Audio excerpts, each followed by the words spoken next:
Okay.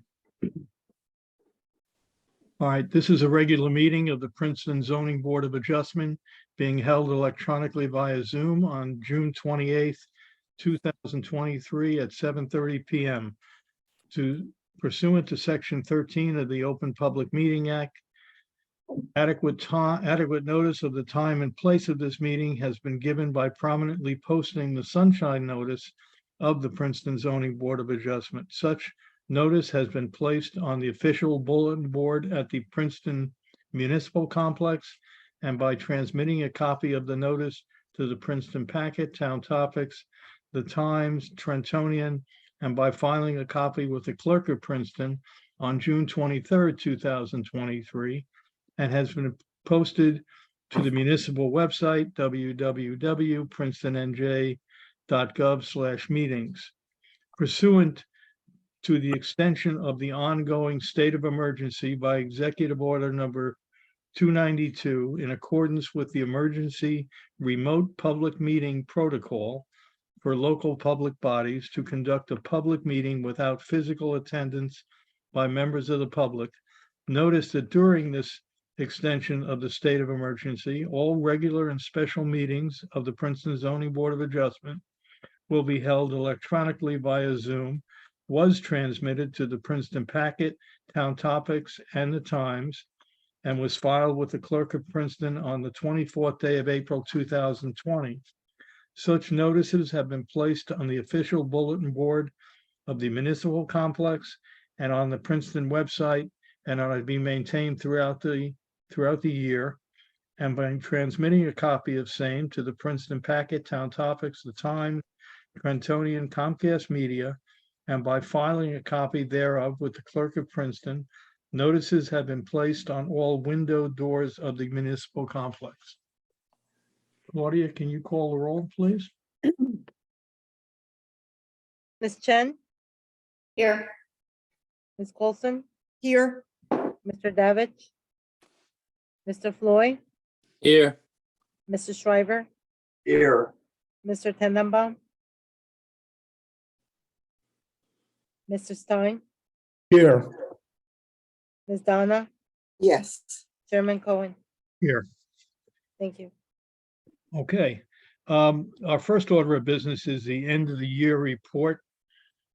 Derek, do you want to present that?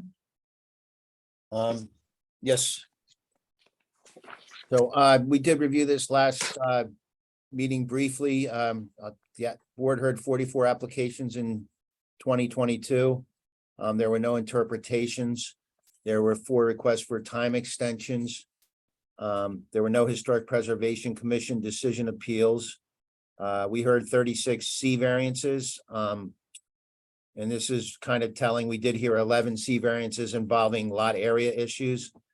They all involve the demolition of an existing home and the construction of a new complying project. We heard several side yard setbacks and height to setback ratios. We did hear 6 D variances.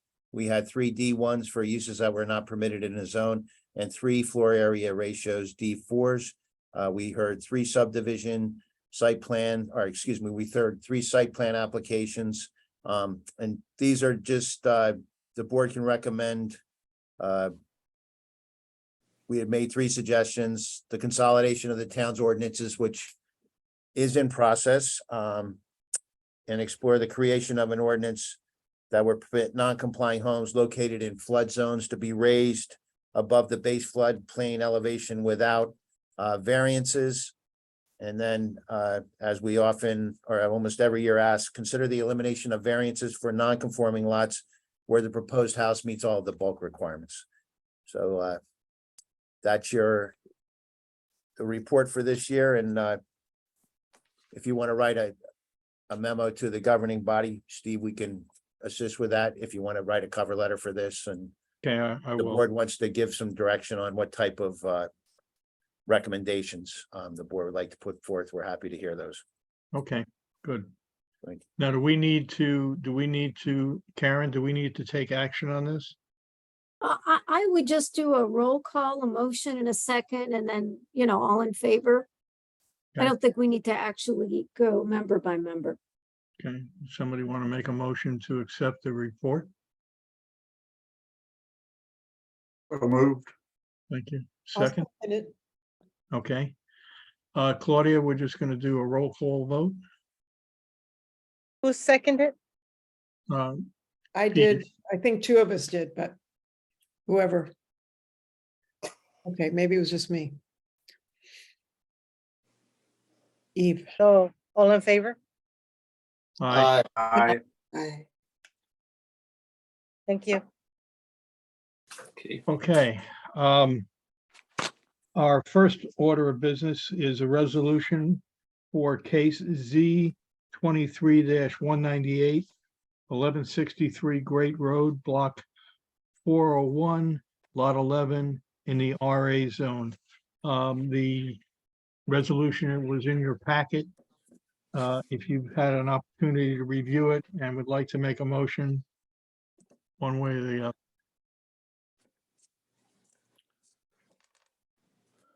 I'll move approval of it. Thank you. I'll second it. Thank you. Claudia, Ms. Chen, Yes. Ms. Coulson, Yes. Mr. Floyd, Yes. Mr. Shriver, Yes. Mr. Stein, Yes. Chairman Cohen. yes. Thank you. Okay, now we're going to start the hearings.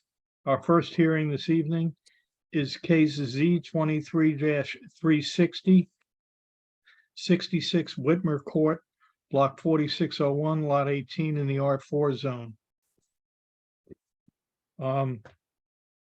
Derek, maybe this would be a good time to be sworn in and review your memo. Oh, first, Karen, is everything in order? It is. The noticing is in order. The board has jurisdiction and I'll swear you in this evening. Derek, do you swear affirm your testimony this evening will be truthful? Yes, ma'am, I do. Thank you. Thank you. The applicants, Sandeep Gulati and Susan Alexander, are the owners. And the applicant is Elbrook Homes, LLC, care of Robert Hirschberg. They're requesting a C1 variance to permit construction of a single-family home on a lot, an exception to the required lot frontage. The property is located in the R4 zone. The subject lot is non-complying with respect to the required lot frontage, which is 93.75 feet. The existing is 67.56 feet. The property complies with all the other applicable bulk regulations. The applicant is proposing to construct a new two-story colonial style single-family home featuring a full basement, 4 baths, a powder room, and 5 bedrooms, kitchen, living room, dining room, mudroom, and a 3-car attached garage. The subject does not meet the required lot frontage. However, it does comply with all of the applicable bulk regulations. The lot frontage in this zone is typically 125 feet. However, on a cul-de-sac, you're able to reduce it by 25% to 93.75. The existing lot frontage is 67.56 feet and does not meet that minimum. They're requesting C1 consideration. And that's a quick synopsis of the case. If you have any questions, I'd be glad to address them. Any questions, board members? Yes, Okay, oh, yeah. go ahead. Yes, question. George. Has the applicant tried to acquire additional frontage from either side?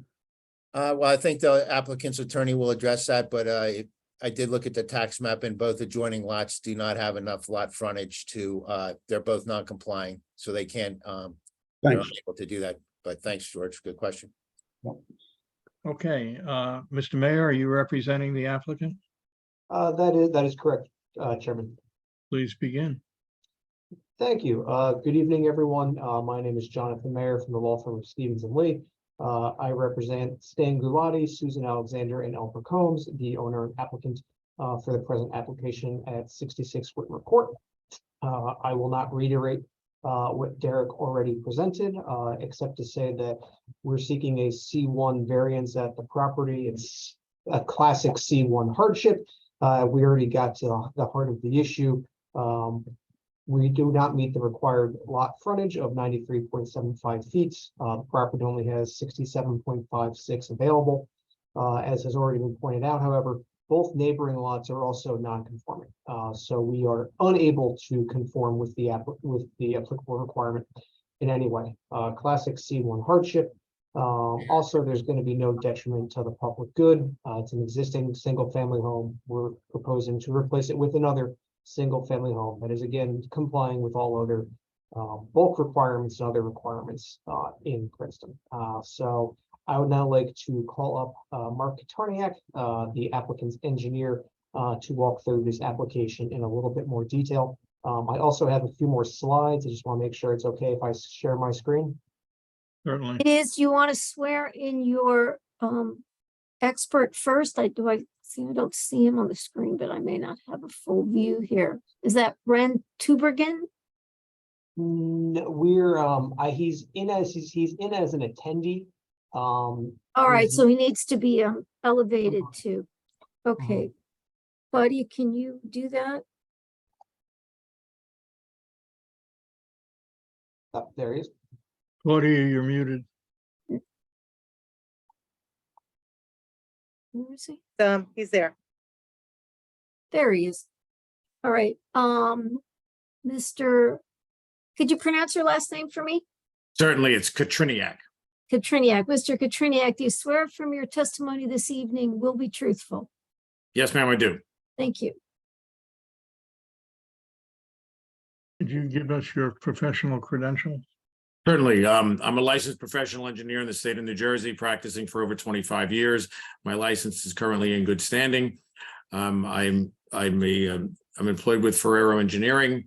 I have over 30 years of experience in land development applications, as well as representation with several land use boards. Presently, the closest one is probably Raritan Township. I'm the former Director of Community Development for Hopewell Township. I appeared before this board last year on a few matters as well, and accepted as an expert in engineering. I would think we will accept you. Thank you. You're welcome. I think Mr. Mayor is going to put up a brief slideshow. We have just some general background information on the property. As was Mr. Mayor, sorry to interrupt. You want to mark this then as Exhibit A1? This could be A1. Okay, great. All right, thank you. I forget how many sheets are in the slide there, John. There are, I apologize. 10, I think. 10 slides, correct. Yeah.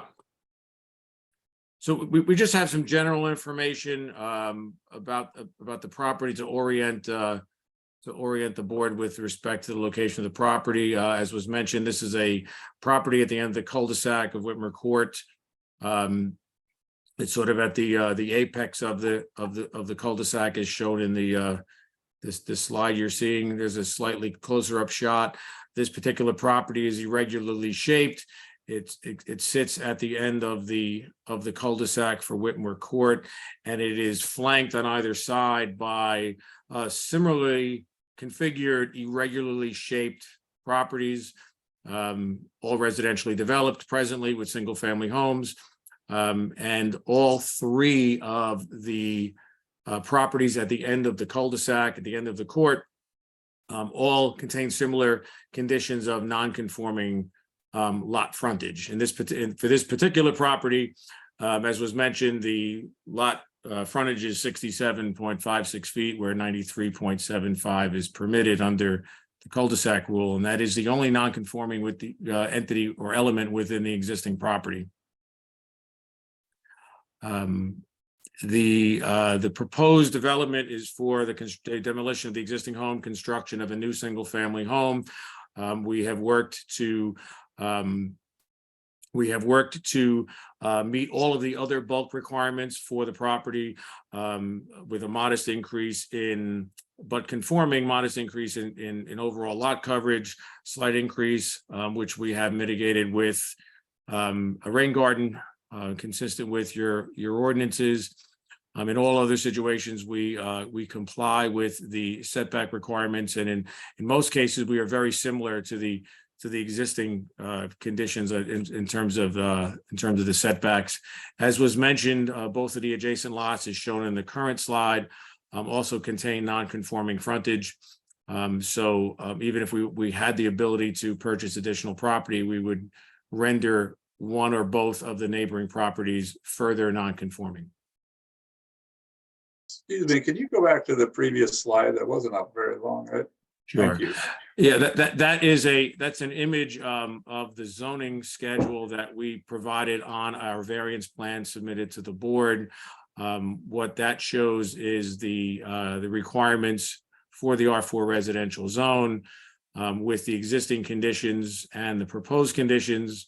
What is highlighted is the one nonconformity that pre-exists. But as you can see from looking at the bulk requirements in terms of the proposal, we are fairly consistent with the existing conditions. So the construction of the new home will resemble, if you will, the setback requirements and conditions fairly consistently with what exists today. We do have a slight increase, as I mentioned, in the maximum impervious lot coverage. We have a modest increase there. We still remain conforming. We're well under what's permitted in the zone, and we have mitigated that with a rain garden consistent with your most recent ordinances on stormwater. Thank you. And as I heard in the annual report summary, this is consistent with some of the recognitions that you had in last year's applications, where this is a fully conforming application except for the existing nonconformity on the lot frontage.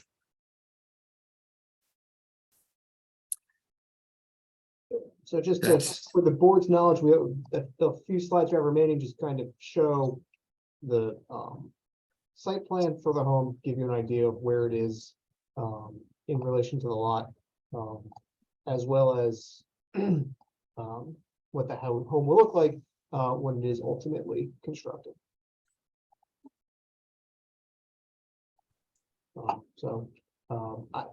Mark, just real quickly, just to check off the boxes. No detriment to the public good on this. That's correct. And welcome any questions from the board. Board members, are there any questions of the applicant's attorney or engineer? Okay, thank you. Mr. Mayor? I have nothing further at this time. Okay, all right. We will open the hearing up to the public. Claudia, maybe you can take the screen down. Claudia, is there anyone in the ordinance who's indicated they'd like to speak on this application? There are no hands. I don't know if you want to make an announcement to raise their hands. Okay, if there's anyone in the audience who would like to speak on 66 Whitmer, please indicate that by raising your hand on the bottom of the screen.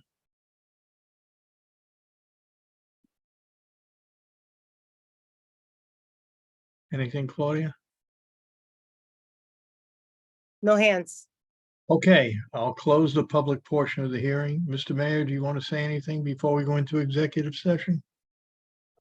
Just very briefly, classic C1 hardship variance, and we seek your approval to construct the home as proposed.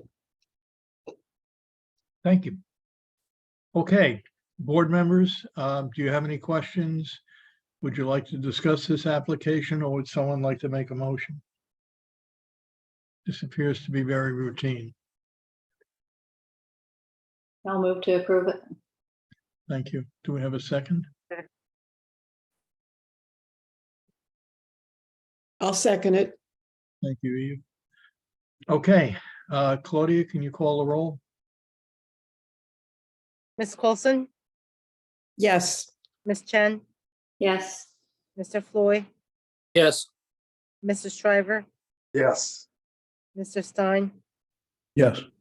Ms. Donna, Yes. Chairman Cohen. Yes. Thank you. Okay, thank you, Mr. Mayor. Thank you, Mr. I can't pronounce your name, but thank you. Thank you. You're welcome.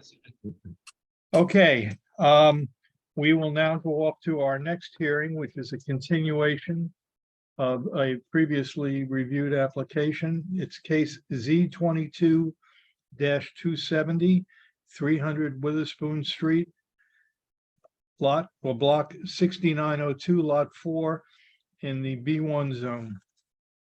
This is the Sacred Coffee facility. When we left it at our last hearing, we had started the public comment portion, and I think that's where we'll continue now to hear public comment. As I had mentioned at the last hearing, we'd like to keep each individual presentation to no more than 5 minutes. And if you're going to comment on something that someone else has said previously, please just indicate that you agree with or don't agree with the person previously making that remark, and then we can move forward, because I think we might have several people who want to speak.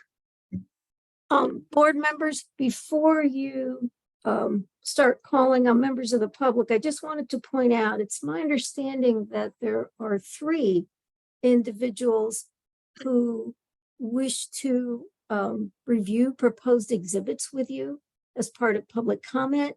We have Mr. Fury, who resides on, I think it's 319 Witherspoon. He has an exhibit he'd like to review with you, along with some brief testimony. I believe that is with respect to the availability of commercial sites in the vicinity of Princeton where coffee roasting businesses could be located.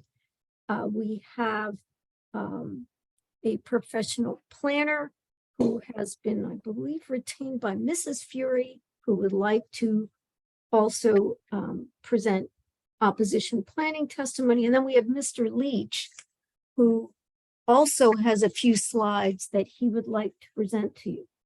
So I don't know if the board would like to consider hearing from those individuals first. It may be that once they have presented their testimony, other members of the public may feel that their comments have now been addressed as well.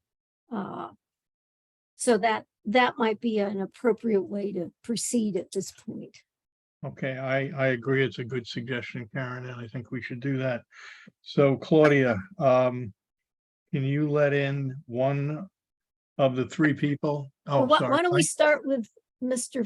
Fury? Because I believe that, I think that would make sense, and then we can just hear from his planner after that, and Okay, then hear from Mr. Leach. So I assume he's out there. He could raise his hand. That would be helpful. There he is. Okay. Mr. Fury, we're just going to swear you in again. And if you could give us your address. It is 319 Witherspoon? Correct. All righty. And do you swear or affirm your testimony this evening will be truthful? Yes. Okay. please begin. My name's Jeff Fury. I live at 319 Witherspoon Street. I like to be sworn as a fact witness on this availability of convenient industrial flex space that is suitably zoned that Sacred could use for its roasting operation that would not have a negative impact on this neighborhood. As to my credentials to speak on this, I have 45 years of experience in commercial real estate experience that includes siting of 6 food-related businesses, including three food processing plants. I am currently a partner in Lee & Associates, the largest broker-owned commercial real estate firm in North America with over 80 offices Prior to this, I've worked with other firms and developers specialized in selling and leasing office and industrial space in northern, central Jersey, and southeast PA. I have a BA from Lafayette, and I'm a member and past president of a trade association known as Ariba Industrial Office Real Estate Brokers Association of the New York metropolitan area. I originally planned to qualify as an expert. However, I discussed this with the board attorney on Monday and was advised that I live so close to the site, 417 linear feet, and an objector to the application might be problematic for me to testify as an expert. To avoid these issues, I want to simply testify as a fact witness. The bottom line of my testimony is that there are nearby available properties that will serve Sacred's environmental goals. Now, there are two preferred trucking routes from Port Newark Elizabeth down to Princeton. Route 1 and Route 206 via 78 to 87.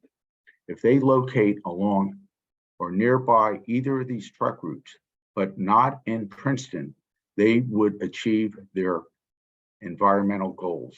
The solution would eliminate the drive from Port Newark Elizabeth to Moonachie and the round trip drive to Moonachie within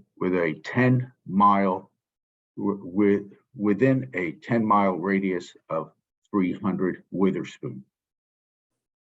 I performed a study of available industrial and flex buildings within a 10-mile radius. Can you put up slide 1, Claudia? Exhibit 1. You can share your screen. I don't have your exhibits. I sent them to you. They're on the website. No, geez. All right.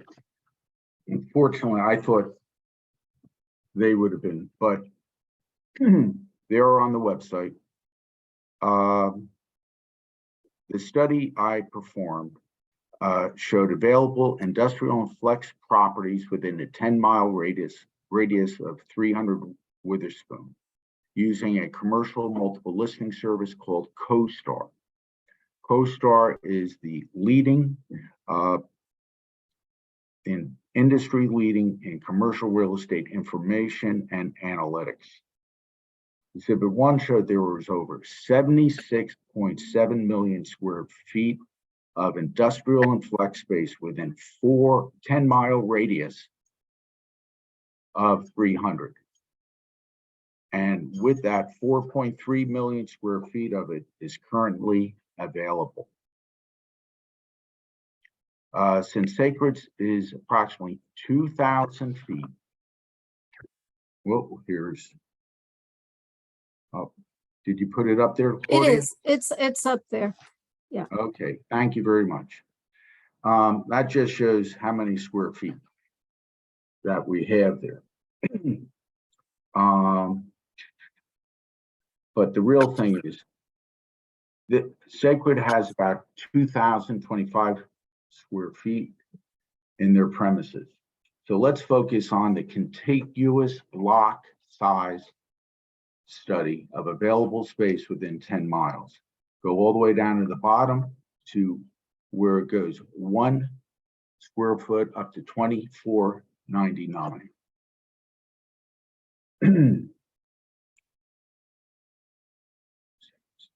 Right. Okay. CoStar's smallest analytical size category is 1 to 2,500 square feet. I know from personal experience, there are smaller units available on routes 1 and 206 corridor within 10 miles of Princeton in industrial properties and industrial zones. This would fulfill Sacred's environmental goals by lessening the current travel time under their current arrangement in Moonachie. The option of renting nearby space to appropriate zoning would cost more than placing the roastery at the 300 Witherspoon, but I don't think the economic benefits to Sacred could justify putting the operation in a densely populated neighborhood and not next to an elementary school. Thank you for the opportunity to testify. I have one question. Okay. Sorry, I can't see who that is. I'm Steve Cohen. Okay, the chair. Yes, these sites that you talk about allow food processing? Yes, in fact, I spoke to one of the landlords today, and they have a roastery in there. Okay, thank you. Okay. Thank you for that, Mr. Fury. All right, who would be next? Okay, now we have Mr. Gabe Baylor. And I think he's already up here on the screen, I believe. Thought I saw Yes, I'm him a here. minute ago. Hi. There you go. Mr. Baylor, I'm here. Yep, do I'm you here. swear or affirm your testimony this evening will be truthful? Yes, I do. All righty. I'm assuming that you would like the board to accept you as an expert witness. So can you go through your credentials for the board so that they can make that determination? Of course. Good evening, everyone. My name is Gabe Baylor. I am a licensed professional planner, license number 5990, and also a member of the American Institute Certified Planners. I've been a licensed professional planner in New Jersey and American Institute Certified Planners since 2007, so 16 years. I've been confirmed as an expert planning provide expert planning testimony in the field of planning in various boards throughout New Jersey, including major cities such as Newark and Jersey City, smaller suburban cities, which I call mid-burbs because it's the middle of, it's in between a suburb and small cities such as Cranford and South Orange, and rural municipalities such as Reddington Township. I have a master's in urban planning for Hunter College in New York City, and I am currently a project planner with Harbor Consultants. Okay, Mr. Baylor, we would accept you as an expert in your field. Thank you, Mr. Chairman. You're welcome. Can I share my screen? Certainly. All right.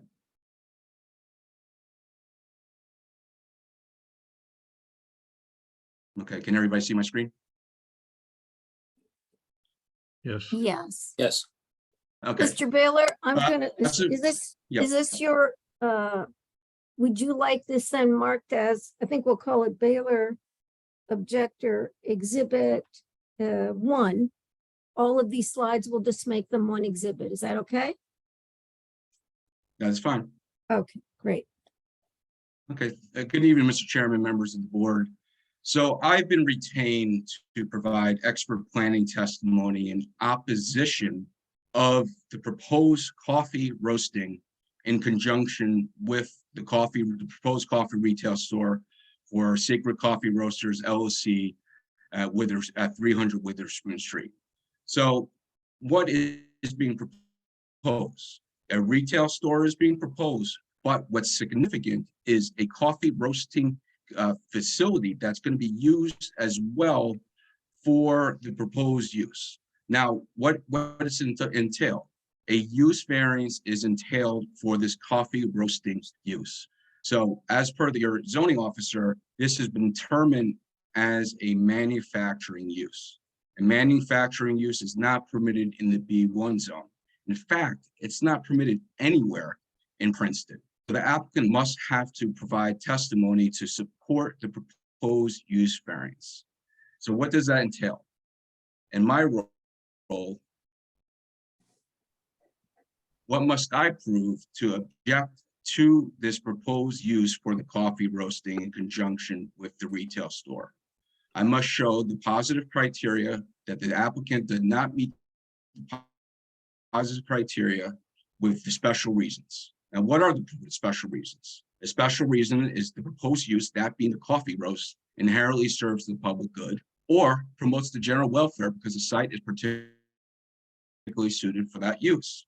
Also, I must prove, is there a hardship for the proposed coffee roasting with the retail shop? As well, I must show the negative criteria.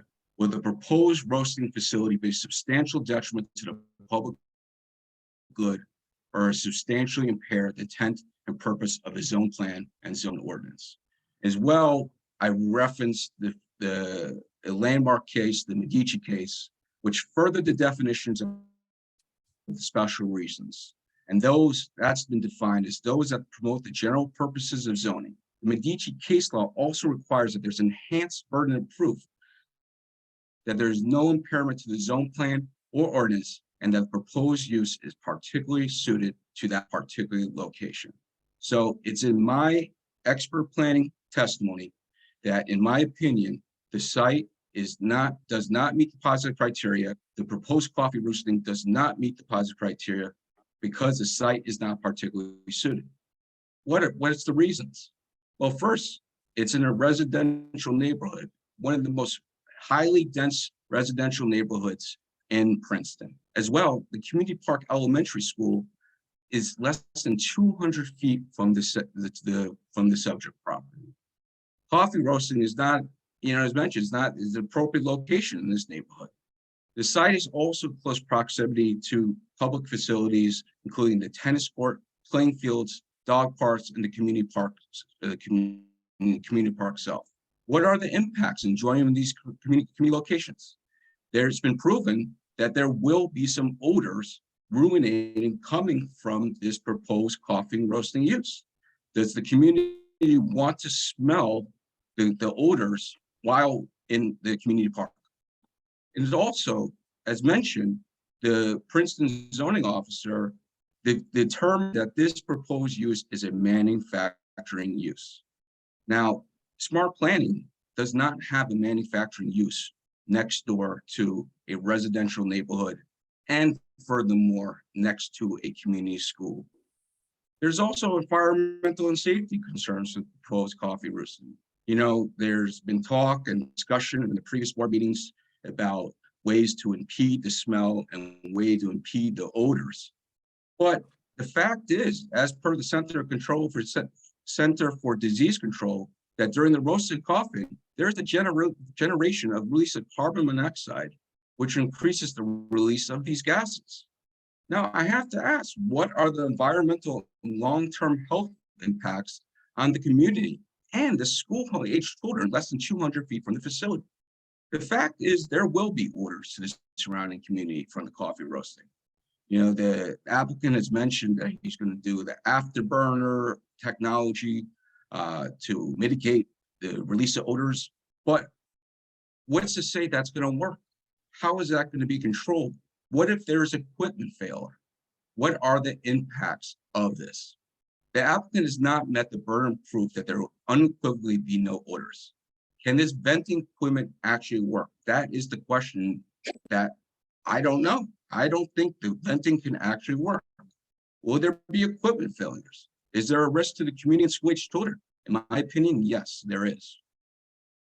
Also, it's been determined, as per your zoning ordinance, that coffee roasting can be considered a nuisance. Now, as per your zoning ordinance T10B-241, nuisance factors, a nuisance is any offensive, annoying, unpleasant, or obnoxious thing or practice, a cause or source of annoyance, especially continuing or repeating invasion or disturbance of another's rights, including the actual or potential emanation of the physical characteristics of the activity or use across a property line, which emanation can be perceived by or affects a human being, or the generation of excessive or concentrated moving of people, such as things as fumes and odors. In fact, the B1 zone specifically says that retail uses are not permitted,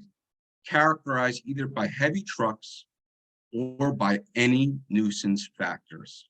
A odor, as defined by the zoning ordinance, is a nuisance.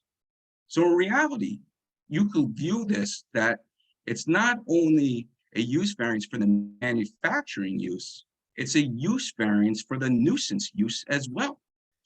So, and as Mr. Furry displayed, and I will have a slide of that as well, there's more than appropriate available locations for this roasting in the surrounding community 10 miles from the subject property. The subject property is in a residential neighborhood. It's in a neighborhood that's with a school. A manufacturing use is not the appropriate location for this use. And the applicant has also been on record saying that this proposed roasting could increase. He meant that it was mentioned that, I think it was going to be 2 days, but then it can increase. And who's going to control that? Who's going to say that the applicant won't be roasting 7 days a week? So there's no guarantee in that sense. Now, as well, it must prove in the Medici case that there is no hardship. Now, the applicant has clearly said that the retail use will move forward without the coffee roasting use.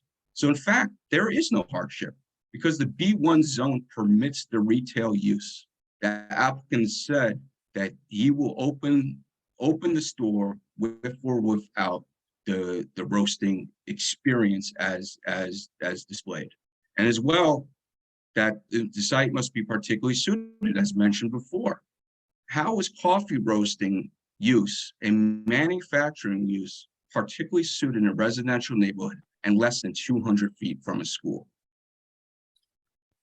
Including, I must show that the proposed coffee use is not inherently beneficial. Now, inherently beneficial, as defined by the municipal land use law, is a school or hospital. Roasting coffee is not inherently beneficial. In fact, there are concerns about the negative impacts the coffee roasting will have on the school less than 200 feet on the proposed use, which in fact, as a school is defined as inherently beneficial. So there could be some impacts from the roasting to inherently beneficial in Princeton, the school. As well, the board must also consider that a use variance runs with the land. If the board deems that this use variance is to be granted, and let's say the business closes, this manufacturing use could be operated by another business. So the use variance for the manufacturing use runs with the land. Coffee roasting is a convenience. It's a part of the retail use. It's not the primary part of the retail use. It's a convenience. This is not inherently beneficial. The applicant has mentioned about creating jobs is beneficial. Yes, there is justification that, that creating jobs does help an application.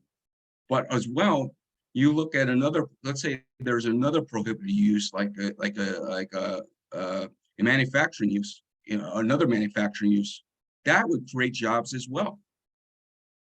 The applicant has said that this will create an experience. What does this experience mean? It means creating more opportunity to make money. It's been proven that economic gain from providing the coffee roast is not justification as a special reason for a use variance, as per Charlie Brown of Chatham, 2002, New Jersey Super.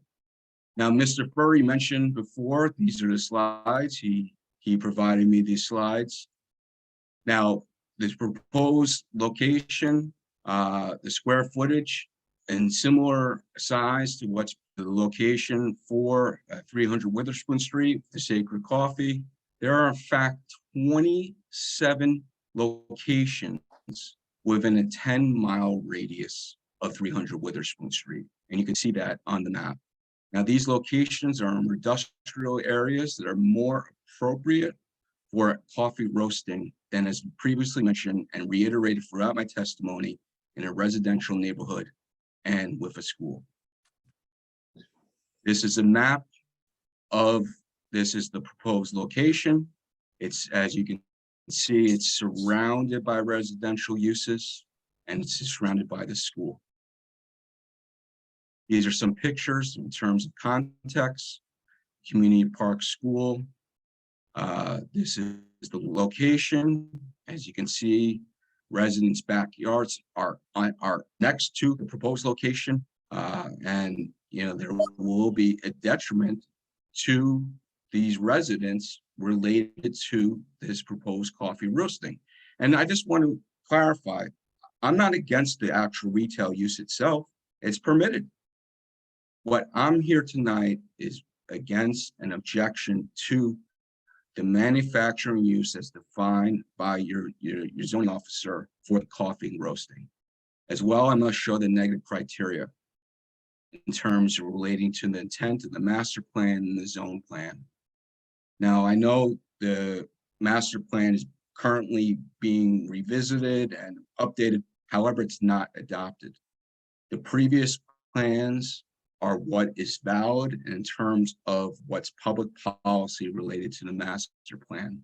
In 2005, the Princeton Community Master Plan mentioned the goal and objective is to preserve and protect the character of established neighborhoods.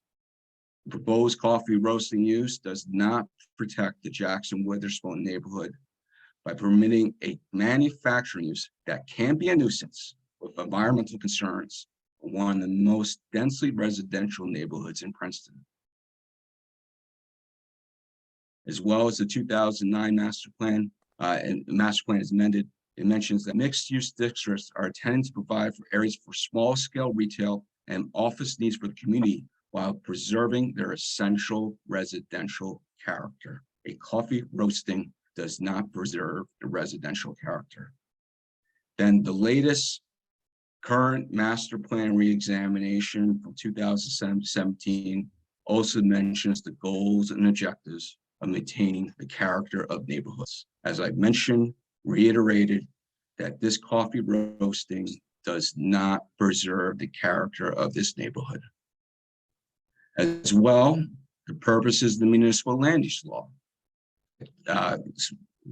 Letter A. Excuse me a moment. You've been speaking for 15 minutes and I thought we Yeah. had a 5-minute.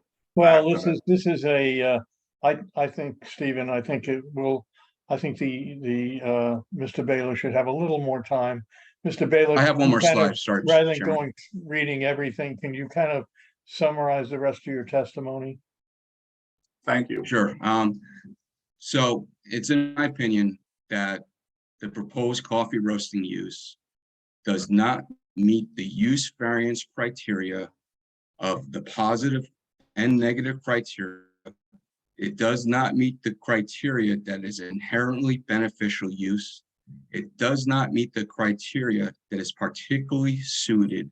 And as well, there are several factors where it does not meet the negative criteria related to the documents I mentioned for the master plan re-exam, and as well as section 8A of the municipal land use law to encourage the municipal action to guide the appropriate use or development of lands in the state in a manner and general welfare. So it's in my opinion, the applicant has not met the burden of proof as per case law and municipal land use law. The positives do not outweigh the detriments, and I respectfully request that the use variance be denied and the retail only use being permitted. Thank you very much. You're welcome. Karen, I have not seen, I assume the applicant and the applicant's attorney is here. They are, and I think probably they are, understanding that the board picked up now with public comment. They may, I think their planners here, they may wish then to present something else from their planner, but. But I'd like a quick objection, if I may. There was, in the last presentation, there was a cite to a case, Charlie Brown, the city of Chatham was described as prohibiting coffee roasting for economic gain. I just checked, that case actually relates to a restaurant and having sleeping accommodations for its workers. So unless there's a different Charlie Brown, the Board of Zoning of Chatham, I'm not sure that that case actually is accurate. And I just can't believe someone would cite a case incorrectly. like this. Okay, here's what I'd like to do, Mr. Hare. Well, regardless, it has been proven that a economic gain is not justification for a use variance. You can't cite cases for, not for what they say. All right, here's what I'd like to do. I think it'd be appropriate, obviously, for the applicant to have a chance to respond, but I'd like to hold the applicant's response till we hear all the public comments. So, and then you'll have an opportunity to. We're discuss happy to or do that. It question. was just, I'm just not used to in court, people citing cases differently. It's just so egregious. I mean, I've been reading cases about people that are getting sanctioned for misciting cases generated using AI. I'm sorry, I'm used to being screamed at by federal judges. And this right here would have emptied the courtroom. Okay, I'm gonna go on mute. Thank you, thank you. But regardless, do you have any other questions about any of my testimony? I don't hear any, so we'll move on to the next. Who is that, Mr. Leach? Who would be next in this? I think that would be Mr. Leach, and then after that, I'm not aware of anybody else from the public who wants to submit any type of exhibit, so I guess then you could move on to, we actually have a lot of participants. I'm not sure everybody wants to Yeah, testify. we'll move on to additional public comment after Correct. Mr. Leach. So, Okay. Mr. Leach, there you are. Yes, Mr. I'm here. Leach, could you give us your address, please, again? Yes, I'm Owen Leach. I live at 293 Witherspoon Street, across the All right. street directly from the applicant's site. All right, and do you swear or affirm that your testimony this evening will be truthful? I swear to tell the truth, the whole truth, and nothing but the truth. All righty, now I understand that you have an exhibit you'd like the board to consider. Yes. Are you I- able I- to put that up on the screen, or? I was planning to present my screen share about midway through my one-page Okay. presentation. All Yeah, right, we're it's gonna- okay with me. All right, thank you. Okay, may I begin? Yes, please. Thank you. My concern remains the potential for acrid, noxious smells coming from the coffee processing plant proposed for the building across the street from my house. At the May meeting, the applicant acknowledged that the large size of their roaster will trigger the New Jersey Department of Environmental Protection so-called 50-pound rule, which will require an air quality permit in order to conduct industrial scale coffee roasting at 300 Witherspoon. NJDEP does not regulate so-called small batch roasters, which are typically 1/4 the size of what's been proposed. An air quality permit requires of coffee roasters that there be, quote, no visible emissions, end quote, and quote, no odor beyond the property line, end quote. NJDEP ensures this by requiring a 1400-degree thermal oxidizer, a so-called afterburner, to be placed on the roaster's exhaust chain. The Clean Stream Company's sales literature, which the applicant had initially proposed, states that their thermal oxidizer is up to 99% effective in removing pollutants. Please remember 99%. In May, I was prepared to discuss the additional necessity for afterburning the exhaust gases from the cooling tray, as well as the roaster. Noxious smells from a 400-degree bean in the roaster are no different from the noxious smells coming from a 399-degree bean in the cooling tray, except the cooling gases are not mitigated and released directly into the air, which means the noxious odors are still carried on the wind to nearby properties in spite of there being an afterburner on the roaster. But never mind. In May, the applicant abandoned the afterburner plan and replaced it with an eco-filter, water-based mitigation system that will cost Sacred much less to operate than a thermal oxidizer. Did you notice that neither the startup guy founder nor the engineer consultant who testified ever offered any precise promise of mitigation percentage? Instead, words like, quote, removes the majority of contaminants, end quote, and quote, mutes, end quote, odors were used.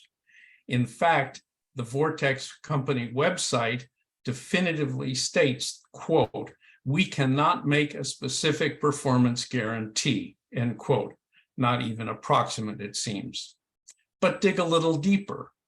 A reseller of Vortex equipment, coffeetech.com, offers new Vortex equipment that it describes as, quote, removing visible smoke up to 80%, end quote. Nowhere near the 99% NJDEP standard. That missing 20% will escape the Vortex process. It is very important to the air quality of the close-in neighbors and the school children next door. Now here, if I might, is when I'd like to share my screen. Please. Mr. Leach, I think you had previously provided an exhibit, so why don't we mark this one your exhibit 2? Yes, that's correct. It was provided last Friday afternoon. And okay, here we go. So this is what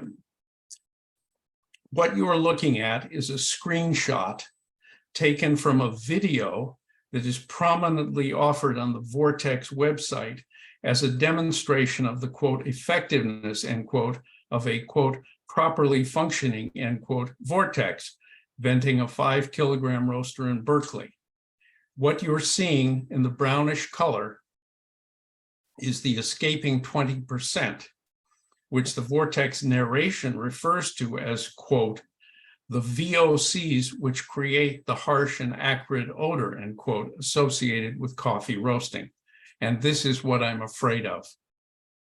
Having experienced with all other Princetonians the physical and mental distress that came with the forest fire air quality emergency earlier this month, I hope you can appreciate that my neighbors and I think our right to breathe fresh, clean air all day, every day, 24/7 is exactly the public good that Princeton zoning was written to protect.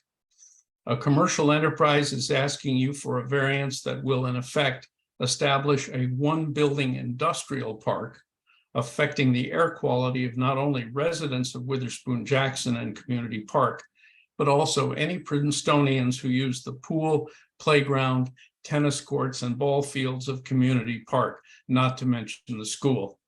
In March, Jonathan Haley answered a board member question by saying, quote, we're going to have a cafe for the public at this location, regardless of what happens with the variance, end quote, which is why I and the close-in neighbors to 300 Witherspoon say, coffee shop, yes, roasting, no. Thank you. You're welcome. Okay, thank you, Mr. Leach. Okay, we'll go to the next person who would like to speak, Claudia, but we're going to go back since we've had 3 exhibits presented. We're just going to go back to the 5-minute limit here. So, Claudia, is there anyone else who would like to speak?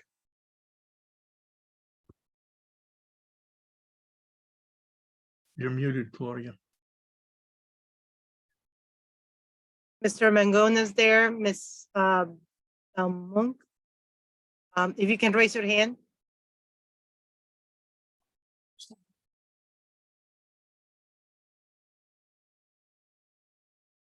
Okay, I see. Well, yeah, you're raising your hand, but I think you have to do it on the screen. I don't know how to do that, Claudia. I see the person. He has it raised on the screen. Yeah, you have to do it on the screen, I guess. Mr. Mangone does have his. hand There he raised is. on the screen. Okay. Okay, Hey, how are you? Mr. Mangone, could you give us your address, please?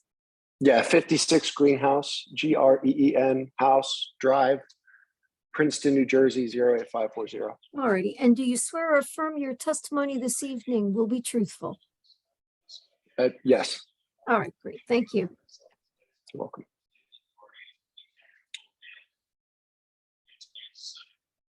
Go ahead. Thank You you. can go ahead, sure. Please proceed. Yeah, thank you. I'll be very quick. Again, my name is Jason Mangone.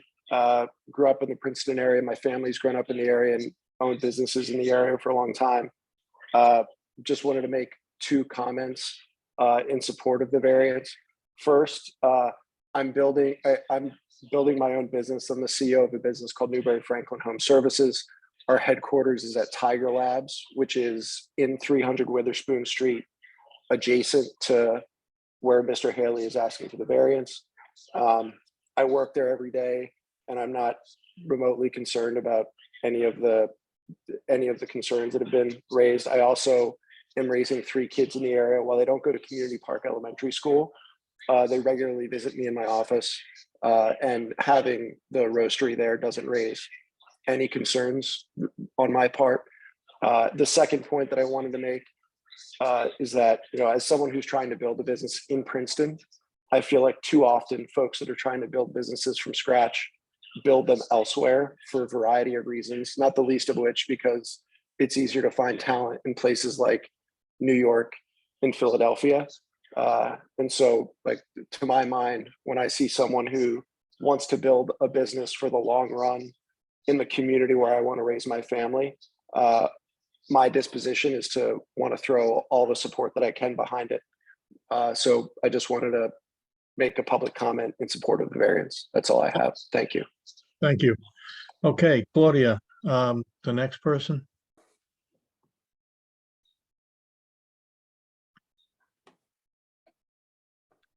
I guess.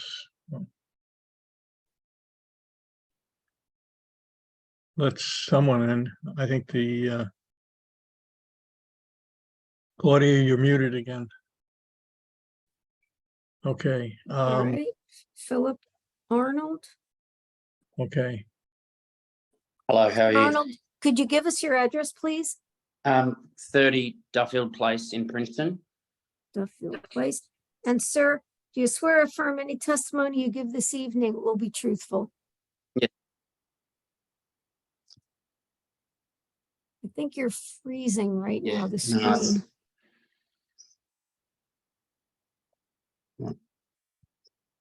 sorry, am I back? Yeah, We you're can see. back. Sorry Please about that. proceed. I'm just a resident and I read about this in the newspaper, and I used to work right within 150 meters of a coffee roaster in Melbourne, and I used to walk past it all the time. I even went in and had a demonstration. I just want to say that I know people are concerned about the noxious smell or whatever, but it is an amazing smell. I don't see the problem with that at all. I also sort of wondering if it's really a manufacturing process.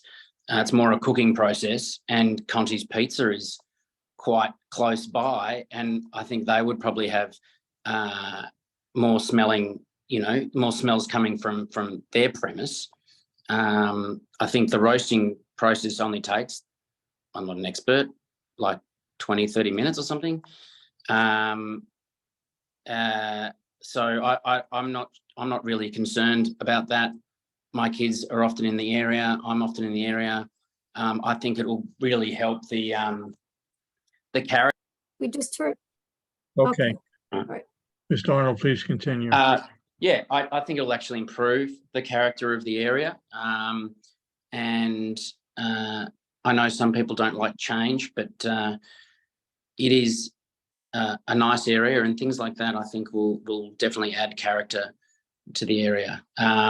And I'm sure I know this is not a new process, and I'm sure there are other roasters around the world, like the one near me, where people live quite close. And I seriously doubt they've been shut down or anything, and haven't heard any issues about that. You've got a baker that's backs onto the Avalon. I don't see anyone complaining about them cooking their bread, and that's kind of a similar process. And yeah, I just want to say that I think it's, I'm all for it. I think it'll be great for the area. And that's all. I just wanted to put my thoughts forward. Thank you. Claudia, can you allow the next person in, please?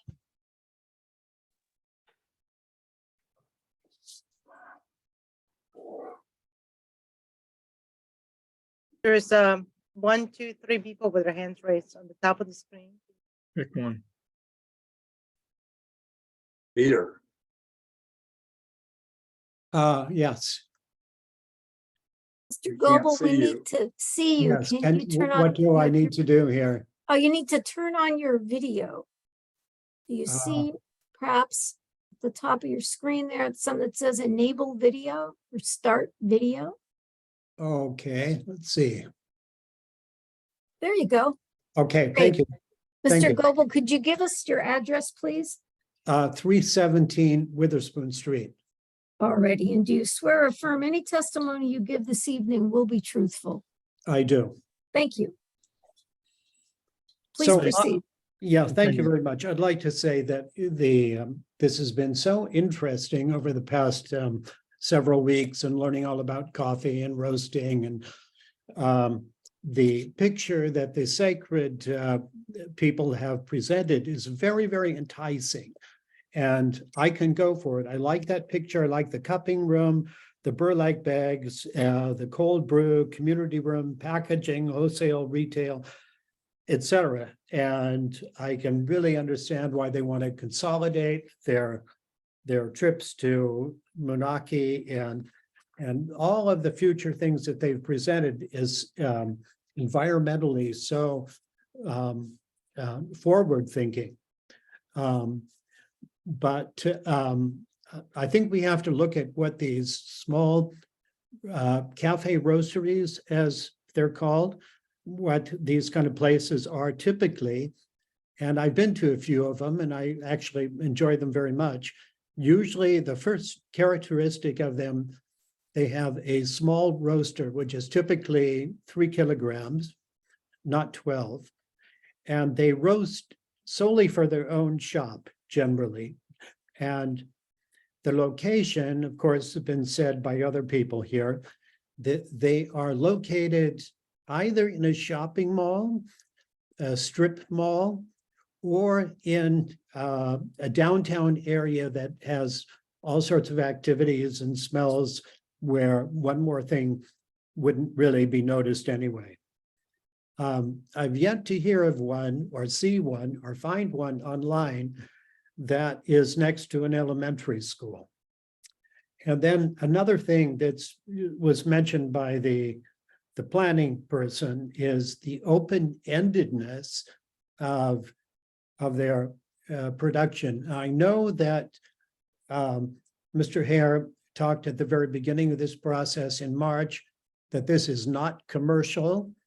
And then he gave an example of what is commercial, and he talked about Cafe William in Canada. And Mr. Picard told us that particular roastery can roast 1,000 pounds in 10 minutes. Well, if you look at scales like that, or a piddly little 25,000 pounds a year, it seems like nothing. But if you live across the street from it, that's 25,000 pounds a year of something going into the air in one way or another that is not there right now. And the planning expert from the previous meeting sort of indicated that we have the Department of Public Works there and lots of cars driving by. And the implication for me was, well, what difference does one more little source of smoke, pollution, nuisance, what does that make in a neighborhood like this anyway? And then with the quantity aspect, we've heard that what they're doing in the second year, which is an increase by 60%. So we haven't heard anything about their plans for year 3 or 4 or 5 or beyond. And that's really important to know, because once variance is granted, then the can of worms has been opened. And then I just want to say that this picture that Sacred has presented, all of that could happen, every single bit of it. They could have their cupping room, they could have their all of these really nice things that make for a really neat cafe. If they just did one thing, they only took the roasting aspect out of it, did that a few miles outside of town, and they had everything else in that cafe, it'd be a wonderful place, and I'm sure it will be. So that's it for me. Thank you. Okay, Claudia, can you allow the next person in? I have Mr. Price, Mr. Miley, and somebody named Eric. We'll try Mr. Price here next. Mr. Price, could you give us your address? Yes, could you give us your address, Mr. Price? I live at 11 Birch Avenue. It's very Alrighty. close to Sacred's proposed Alrighty. coffee roasting And site. do you swear or affirm any testimony you give this evening will be truthful? I do. Thank you. Great. Well, Please continue. yes, thank you for the chance to speak. I've shared testimony in a prior hearing, but would like to comment again based on new information. Mr. Price, I'm Yes. sorry to interrupt you, but if you've spoken already, can you wait until we hear the people who haven't spoken, please? I spoke in the first meeting in March. Okay, But but since then there's been a fair bit of change in the application, so I would like just the give it- opportunity to speak just- later. okay, you'll have an opportunity to speak later. I'd just like to hear everybody who hasn't spoken yet, please. Okay, Claudia, can you allow the next person in, please? And in general, I'd like to just limit this right now to people who have not spoken yet, who want to speak for the first time, and then we'll hear additional people.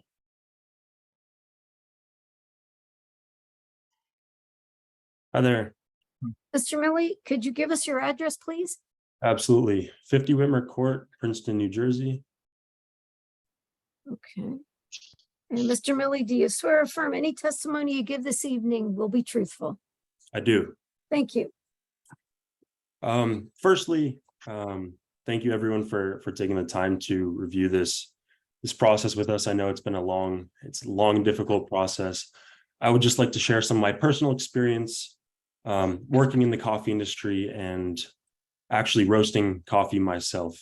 So as I said, my name is Alex. I grew up here in Princeton, where I attended the Princeton public school system, going from Littlebrook to Princeton High School. During my time at Princeton High School, I had the opportunity to develop a deep understanding of the coffee industry by working at Sacred Coffee Roasters at the 20 Nassau location. I now attend Middlebury College in Vermont, where I have continued my coffee tenure working at a cafe/coffee roaster called Little Seed Coffee Roasters. The roasting volume at Little Seed is very similar to that proposed by Jonathan and Serge on a week-to-week basis. In Vermont, we roast using a Mill City 15 kilogram coffee roaster paired with an afterburner. And before anyone does any Googling, the roaster exhaust fan is no more than 4 feet below the nearest residential window. And we have never had a single complaint about foul odor or noxious fumes. Another point I'd like to add is that both Vortex scrubbers and afterburners have built-in technology that allows the roasting operator to track and watch the functionality of the aforementioned systems. Thus, in the case of failure, the operator is able to immediately shut the system down. Additionally, there was mention about the cooling tray leaking fumes, but actually on these roasters, the cooling tray has its own vacuum, which then funnels directly into the afterburner or Vortex scrubber to be cleaned as the air exits from the exhaust.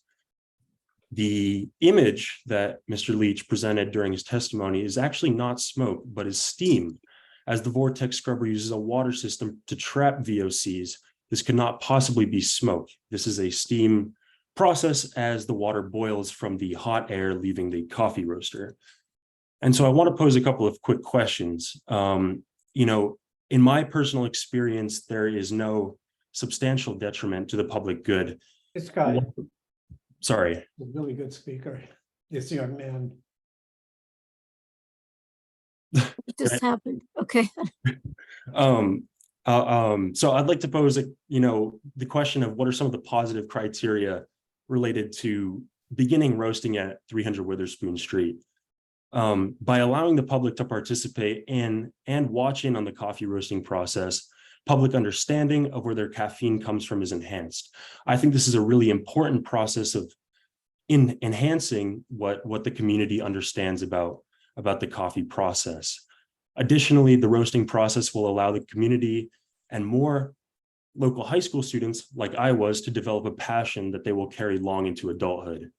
And finally, by increasing attraction to the Witherspoon neighborhood, all of the small businesses in the neighborhood will share the benefit of increased economic vitality. And just to close off, I understand that folks in the neighborhood are concerned, and I can appreciate the concern about a change coming in their backyards.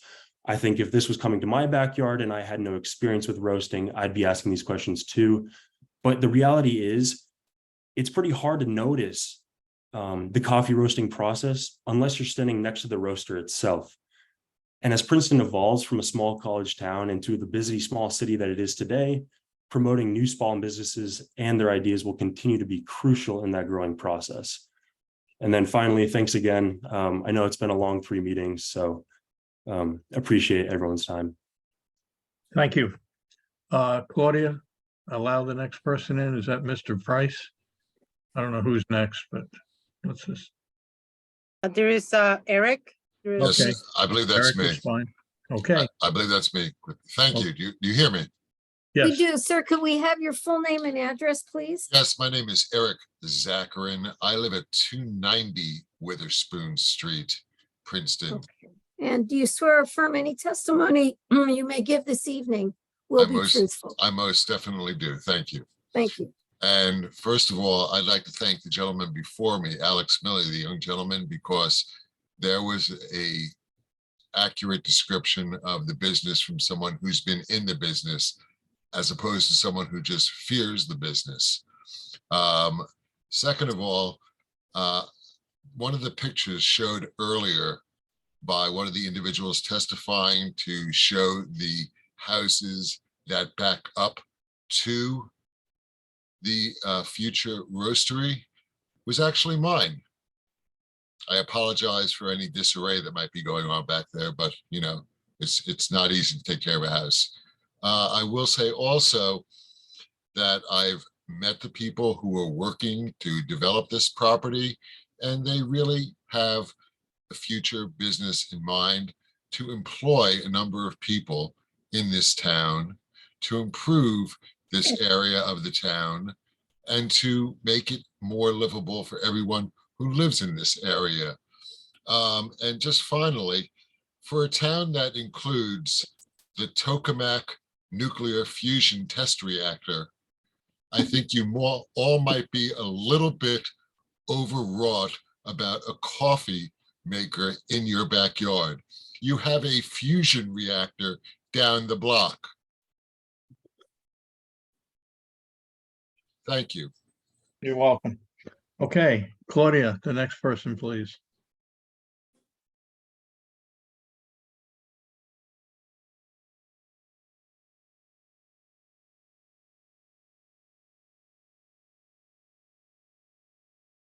Okay, Ms. Kerr. Ms. Kerr, could you give us your address, please? Yes, I'm at 124 Jefferson Road and may I Okay, I'm be sworn in, afraid you're please? breaking up. Could you just repeat that again, please? Okay, can you hear me now? Yes. Okay, 124 Jefferson Road. Alrighty. And do you swear or affirm any testimony you may give this evening will be truthful? I do. Thank you. Okay, I'm going to try to say what I have to say in this short period of time. I consider my neighborhood to be, or Witherspoon, the site, to be part of my neighborhood. And I'm also an attorney licensed in New Jersey. Since 1990, I'm not a land use attorney, but I'm conversant with New Jersey land use law in no small part because of my involvement with past variance issues in this neighborhood, including 2 D variance applications. I admire the applicant's concern for environmental issues, and I love coffee, and I believe the cafe will be a welcome addition to the neighborhood, but I believe the roasting variance should be denied. I have 2 basic reasons. The first responds to the suggestion that if there are problems with the proposed mitigation system, neighbors can complain to the DEP or to the health department.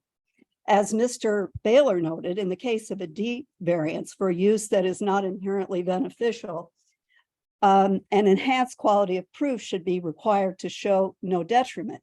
Suggesting that neighbors can respond to issues after the fact does not add up to an enhanced quality of proof.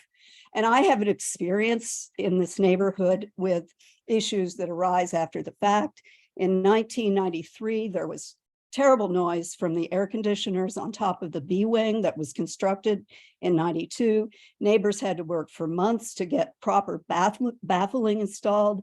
A decade later, they tore down the B wing. The dust mitigation system did not work, or it worked intermittently. We had to breathe a lot of dust. That took a lot of complaining. And then finally, when Avalon cleaned the hospital garage, they used some sort of chemical that put fumes all over the neighborhood. By that time, we had Nixle. Nixle wasn't, I think Nixle was kind of slower to respond. And I think that problem only just went away when they stopped the work.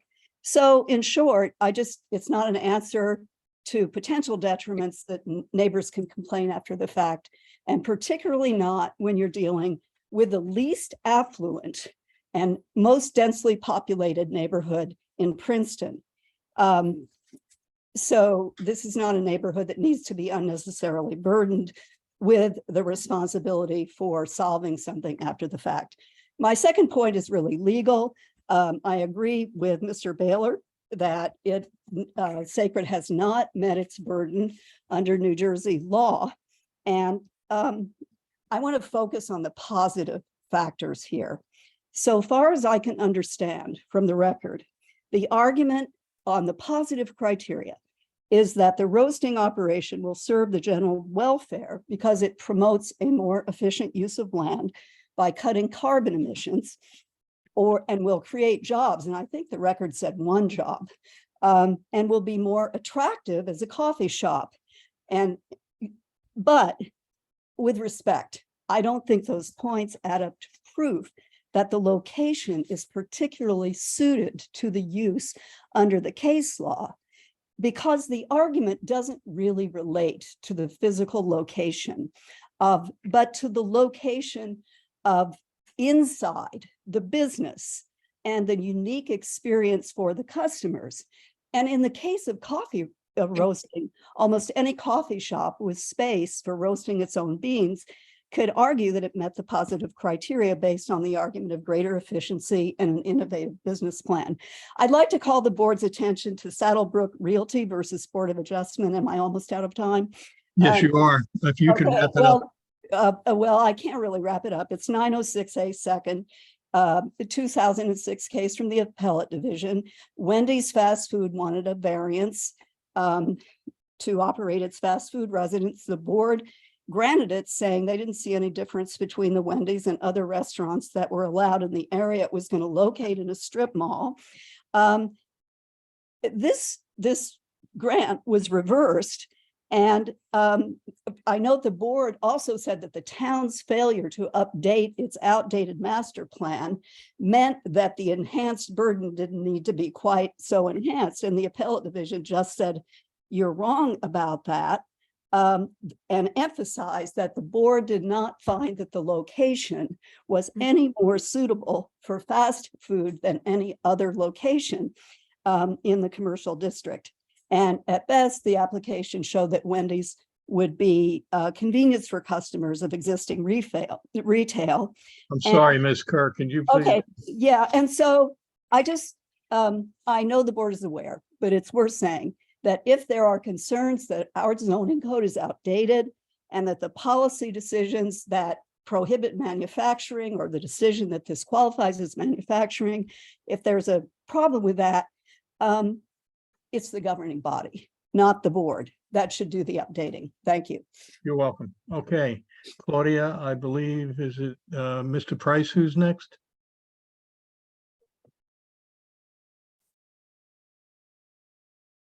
Yeah. Claudia? Well, I have Ben I Reinhardt. see, I see I have Mr. Mr. Price. Rich Jackson. What about Will Price? Mr. Price, are you there? That's the one you put on hold. Right. Oh, so- I'm sorry. Okay, all right. So Ri- let's go to Mr. Reinhardt. I think he spoke last time. Did you speak No. before? Okay. Mr. Reinhardt, we can't hear you. Can you turn on your audio? Can't hear you.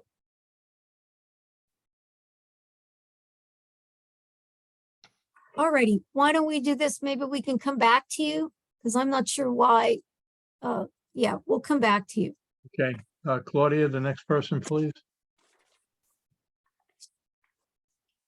Mr. Jackson.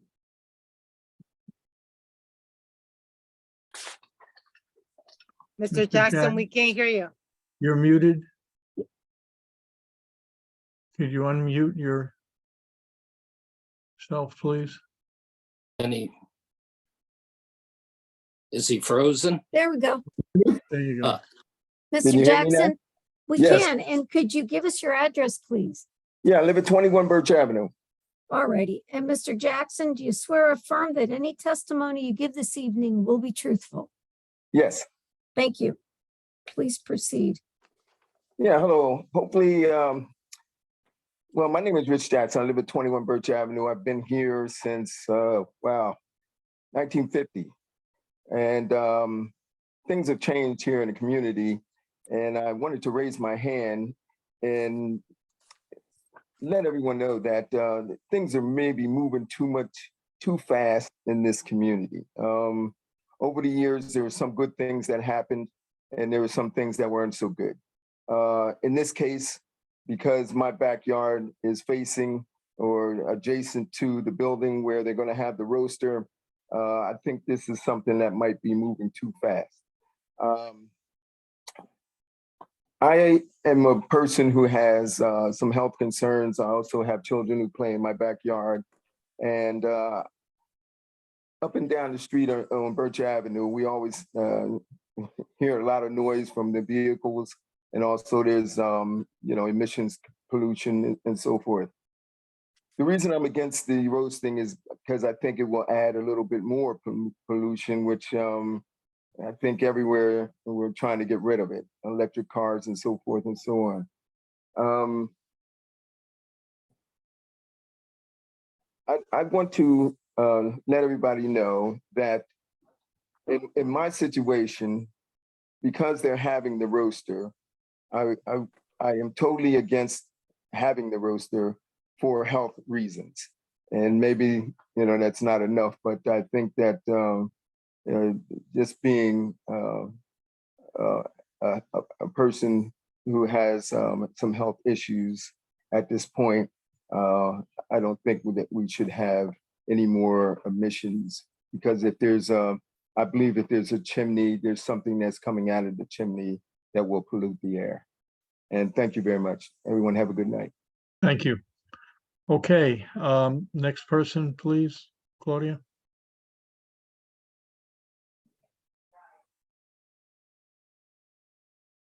Ms. Wilson. Thank you. First, I want to say it's much more nerve-wracking to give testimony than to hear it. So Wilson, before you go on, could you give us your address, Yes, please? I'm at 18 Lytle Street. All right. About And three blocks away. alrighty. And do you swear or affirm that any testimony you give this evening will be truthful? Yes. Thank you.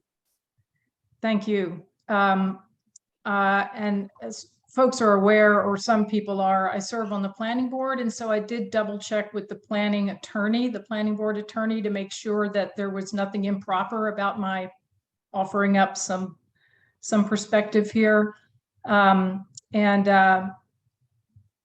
just want to say just a few things. First, with regard to neighborhood character, it's my understanding, and I've lived here for fewer than 10 years on Lytle Street, but it is my understanding from learning about the history of the Witherspoon Jackson neighborhood and getting to know some people here, that the character of the neighborhood used to be much more an integrated, consolidated businesses, local neighborhood businesses, many of them side by side with residences. And so I question the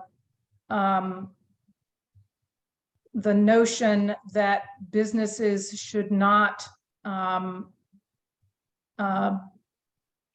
exist side by side in a neighborhood such as ours. I also think that all things being equal,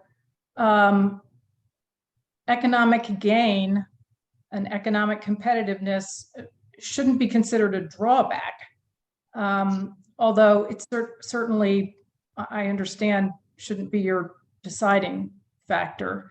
I do agree that Princeton needs, on balance, to be business friendly, just as we need to protect, of course, the public health and welfare, which all of us are sworn to do. And I just want to speak or note that I feel very good about the work that's happening to activate Witherspoon Street, to make it more pedestrian friendly, to generate more foot traffic, and to turn it into a lively streetscape in a way that I understand it used to be and has sort of fallen away from. And one other thing, I have a friend who lives in Rocky Hill. She says just a couple of blocks away from the coffee roasting facility there. She says occasionally she smells the aroma / odor, I know it's a judgment call, of burnt toast. That is what now that's hearsay, so maybe you can't take it into account, but I was curious about her perspective on it. Okay, that's all from me. Thank you so much. You're welcome. Okay, Claudia, next person, please.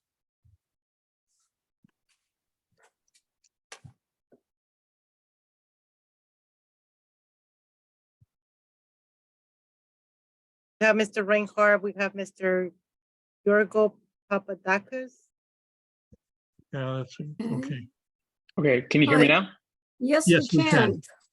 Excellent. Reinhardt, could you give us your address, please? Yeah, my address is 223 Birch Ave. All righty. And do you swear or affirm any testimony you give this evening will be truthful? I do. Thank you. Okay, so one, thank you so much to all of you for your immense patience. I know this has lasted a long time, so I'll be very quickly. Most of what I have to say, I've already written in the newspaper. The thing that I just want to flag is that this sort of thing has a dynamic where the voices against something like this tend to be much louder than the voices who are in favor of it. It tends to be a much more diffuse sort of thing. So I know that many of my neighbors are in favor of this and just are busy or don't have the time to come to these meetings. And I just want to point that out and flag that there's a lot of people whose voices are not being heard who are in favor of the roaster. Okay, is that it? That's it. Thank you very much. Okay, is it Mr. George Papadak? Did I get that even close?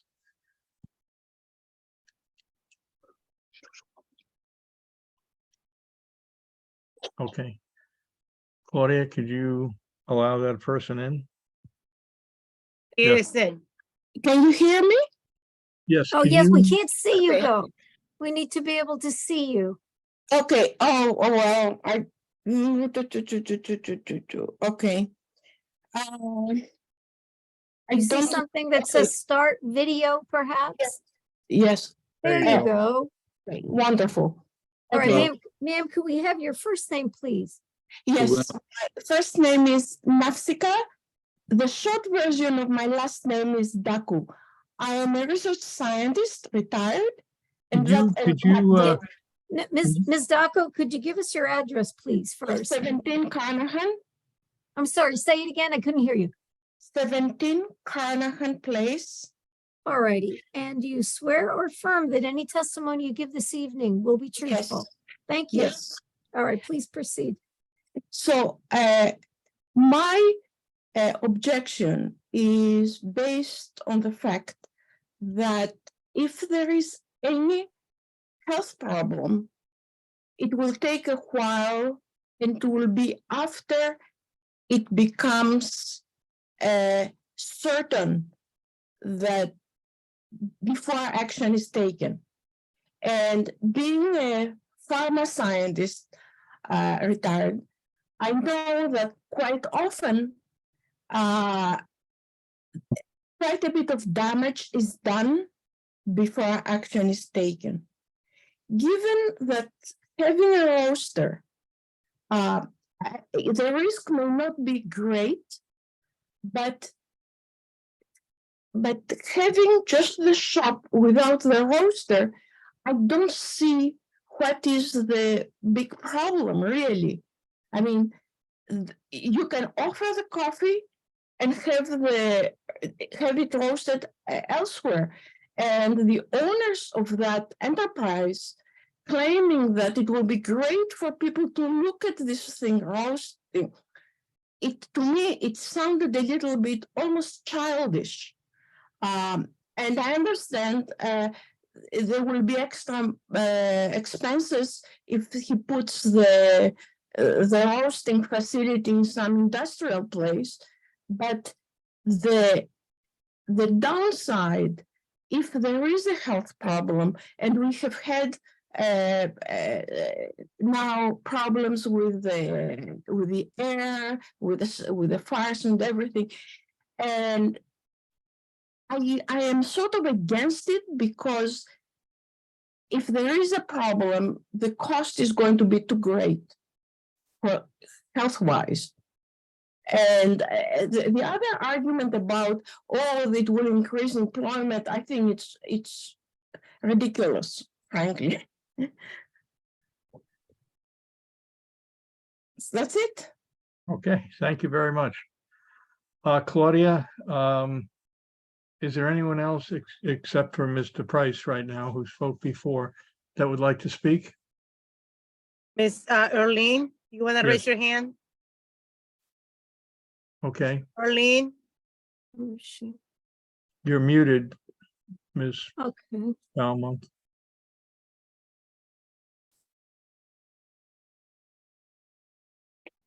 There I go. Ma'am, could you give it? Oh, wait, now you're muted again. My name. We're losing. Yeah, we're losing your sound here. I live at 100 Albert. Albert. All right. Ma'am? I please am early. Are you okay? Yeah, we're having a hard, you're cutting in and out with the audio. Can you hear us okay? Okay, now your screen is frozen. I'm sorry. That's okay. That's all right. We can hear Yes. you now. Ms. Beaumont, do you swear or affirm that 100 any Albert Way. Albert Way? Okay. And do you, 100 Albert Way. all right. And do you swear? Thank or- you. Do you swear or affirm that any testimony you give this Yes. evening will be truthful?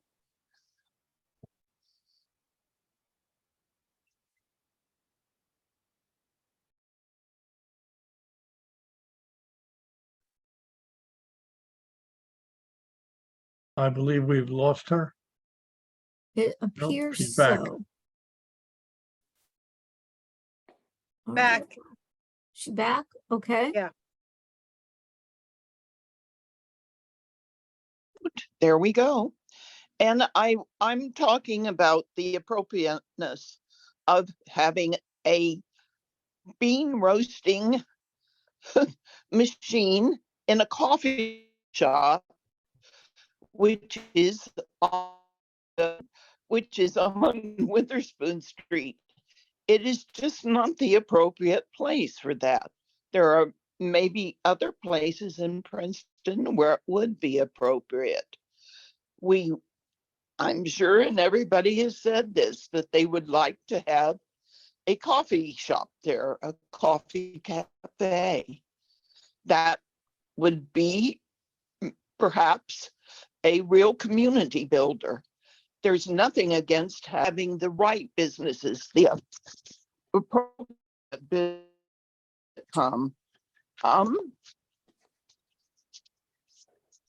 and that is it's essentially what I want to say. I live in an area of Witherspoon Street, which a number of the residents are low income. I'm not sure how much this would appeal to them. And it just is not within the character of Witherspoon Street to have a sort of gimmicky, touristy type of thing as a roasting machine in a shop as an attraction. A coffee shop, yes, but not something so gimmicky that would be here, and particularly not when it's not an item that people in the neighborhood, or at least a sizable number of people in the neighborhood, would like to have come. Thank you very much. You're welcome. Okay, Claudia, is there anyone new, or should we hear Mr. Price? They want to raise their hand, so I can move them up. There's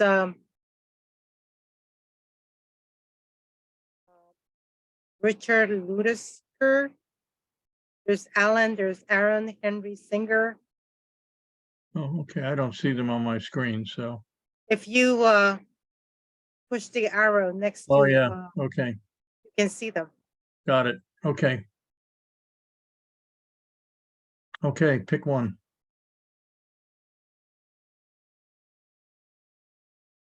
Alan, Aaron, Richard. I don't have my hand up. Oh, you don't? Okay. Okay.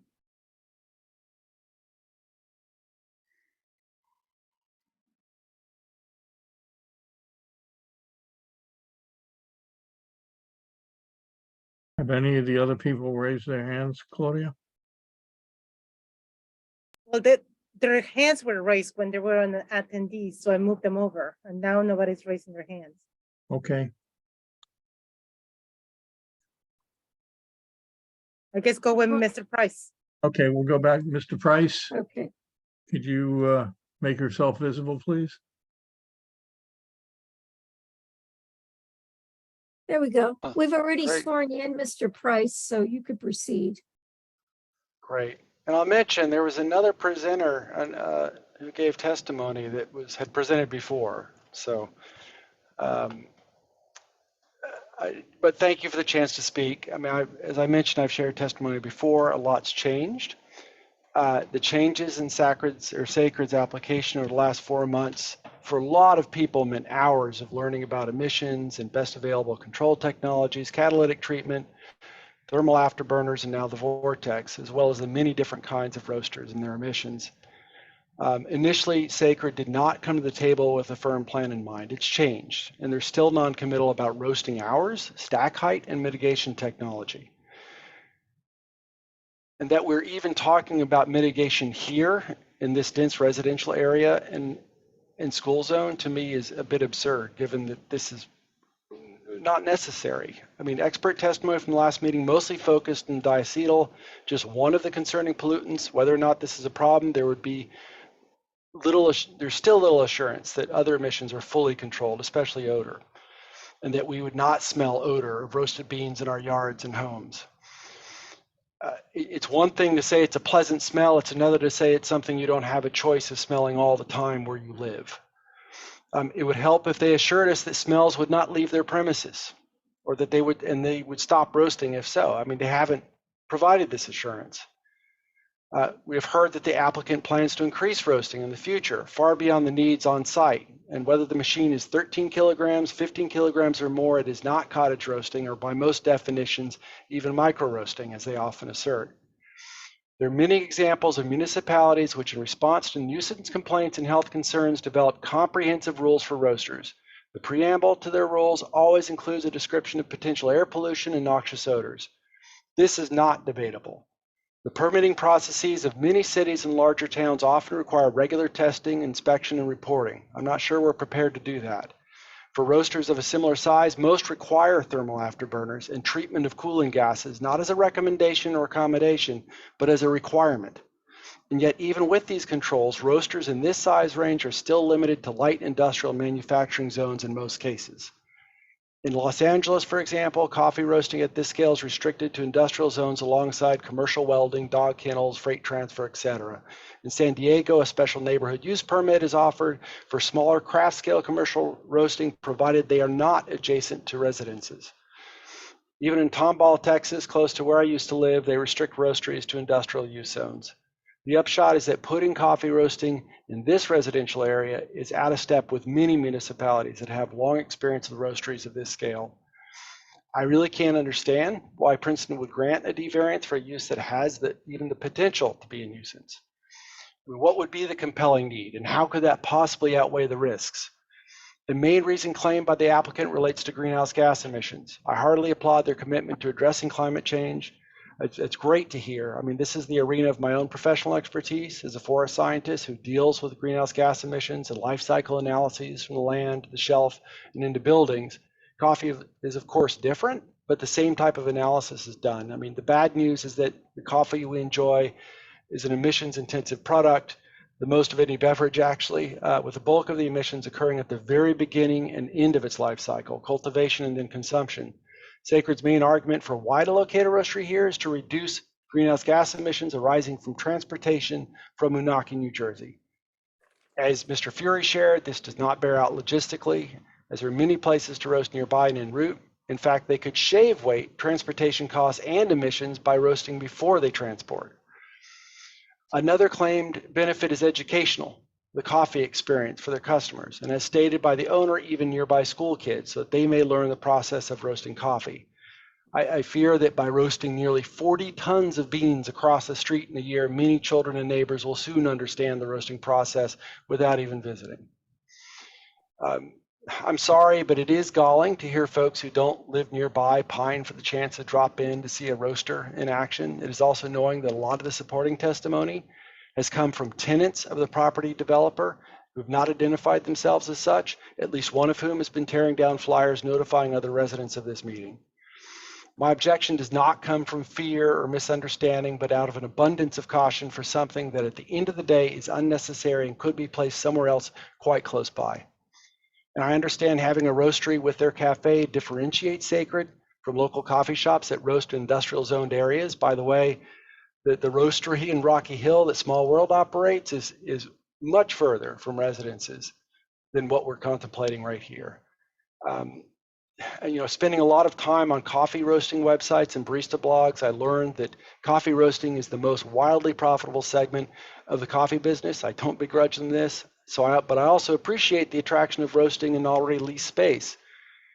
I'm just not sure how that qualifies as a compelling need for the public. I really despise personally opposing Sacred's vision, which is clearly rooted in the love of coffee. I applaud their intention to use cargo sailboats and other similar measures, which is exemplary but ancillary and does nothing to justify putting the roastery here. Sacred has stated in these hearings that a cafe will be open whether or not there is a roastery, which is very good news and great for the neighborhood. I support their intent to build a business here. And while I wish Sacred and their owners good fortune, I feel it would be unjust for this to come at a cost to this neighborhood. We already bear the noise and emissions for services provided to the township, but that's for public benefit. Their roastery, at the end of the day, isn't. Thank you. You're welcome. Thank you. Claudia, I don't see any other hands raised at this point. Are Neither there? do I. I don't see any hands either. Okay. Wait, 1 second.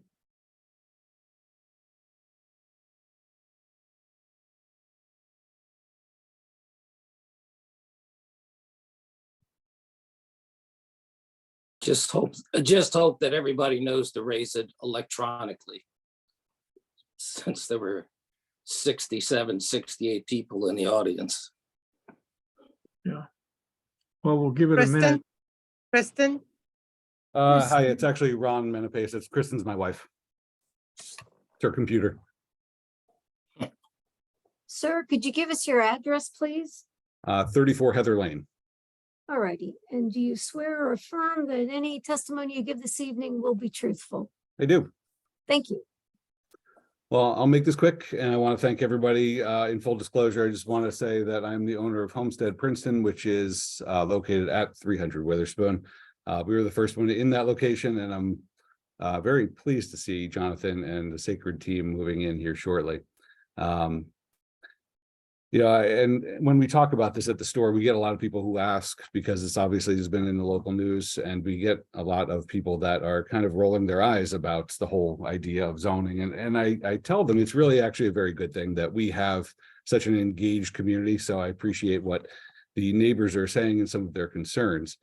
I also want to point out that, you know, there was basically people that have worked in the industry, experts, doctors, food scientists that have all testified under oath that this will have zero harm to the surrounding community. And I think, and what we're hearing is a lot of people who are saying, I'm concerned, I'm afraid, is one of the quotes that I've heard. And we can either decide to listen to the science of this, because I haven't heard any other testimony in the other direction saying that this is absolutely going to be a problem. One of the concerns I do have is when the lawyer, I'm sorry, I think it was Mr. Baylor, was saying that there's 27 sites within 10 miles of Princeton that they can do this. And as a business owner, that makes me shudder that we have people that want to push businesses out of Princeton. There's nothing stopping Mr. Haley from taking this innovative and unique opportunity and moving it to Montgomery, and then they benefit both economically and socially, and this will bring people into town. If you have somebody in Red Bank, if you have somebody in Morristown who has a coffee fan friend, they might come to Princeton, and it brings economic viability to the town, to the neighborhood. So that's, yes, a coffee shop would be great, but that does not draw people in from other places. And that is where economic growth is, as well as job creation. It's not just the one job that Jonathan was talking about. It also would mean if, you know, if the surrounding community continues to thrive, there's more opportunities for jobs there too. So I want to echo Mr. Mangione saying that I am not even remotely concerned about Sacred moving in. In fact, when we open our doors, it is tangential to Sacred, where we will have basically a contiguous space. Not even a little bit concerned. And I do have 4 kids here in this town, and I applaud Jonathan, as well as any small business that wants to move to town. And I just want the board to think about allowing something that's interesting, something that's unique. We can otherwise just shut this down and, you know, make everything in Princeton just a bland, palatable mush. You know, I would prefer not to see that. I'd really like to see us do something that really has very little downside, and that will be a big benefit to the community. Thanks. You're welcome. Okay, Claudia? Anyone else?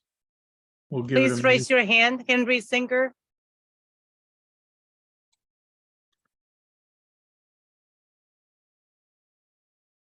Mr. Singer?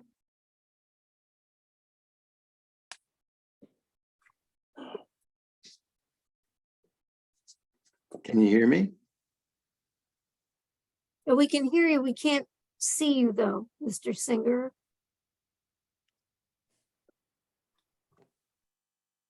Okay, can you see me? Can you see me now? We can. Mr. Singer, could you give us your address, please?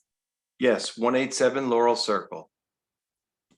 All righty. And do you swear or affirm that any testimony you give this evening will be truthful? Yes, I do. Thank you.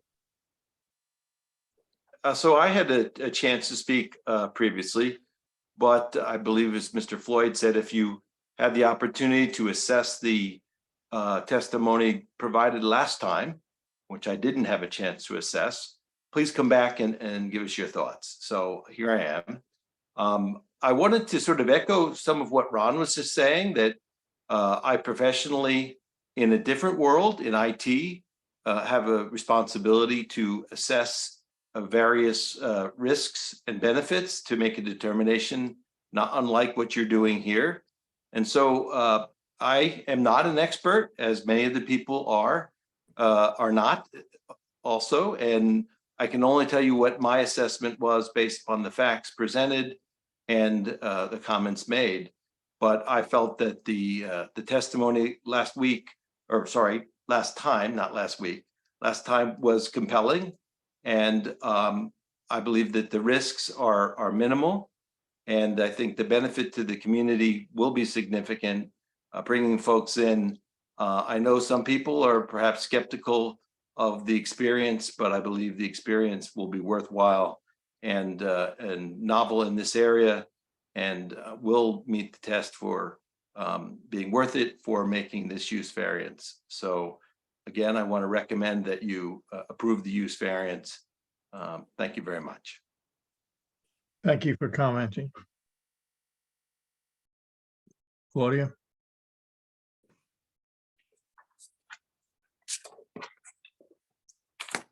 I had Tina and Brian. They can raise their hands. Hi, can you hear me? Oh, we can't see you, ma'am. Okay, sorry. Sorry, I'm just installing Zoom. Okay, can you see me? I think We can sort of see you, yes. Oh, okay, sorry. That's good, that's good. And could you give us your address, please? Yeah, my address is 186 Lambert Drive. All righty, and you swear or affirm that any testimony you give this evening will be truthful? I do. Thank you. Yeah, so I just wanted to weigh in. I've attended a couple of these sessions. I was really, interested in following the story because I love coffee, of course, and I love roasters. And I'm just really struck, I have to say, I'm really struck by the tones. I'm hearing things that's all about emotions. And of course, it's important to listen to people's emotions. But I'm not hearing very much about the science. I mean, we've heard the testimony about the science, and I'm hearing things like the appropriateness of a coffee roaster. And I mean, like, what would be more appropriate, right, than someone selling coffee, roasting coffee? That's really appropriate. I've heard things like, well, the neighborhood that it's in would not be interested in this type of a feature. They wouldn't be interested in the roaster. And I think that's quite pretentious, for anyone to say that. We keep talking about emotions, but at the end of the day, we've heard the science. We've heard about the very, very, very low potential for VOCs. We haven't heard about, people talking about in the neighborhood, the nearby restaurants. When we heard the scientific presentations, we heard about, potential sources of the same VOCs being produced. We didn't hear anybody talk about Conti's, who's roasting pizzas at much higher temperatures and for much longer periods during the week. When we're talking about like a couple of hours during every week of roasting at an even lower temperature. So I think what's important to remember is we have to focus on the science. We have to focus on the facts. I know that people get emotional about this, but I think at the end of the day, we have to focus on the scientific facts which have been presented. And I think we have to kind of take a level, be practical about it. And I think one of the things that I'm hearing is based on emotion, but not based on fact. And we just have to be very pragmatic about this. At the end of the day, Princeton is about growing business. It's about supporting business. And I think that's important to remember.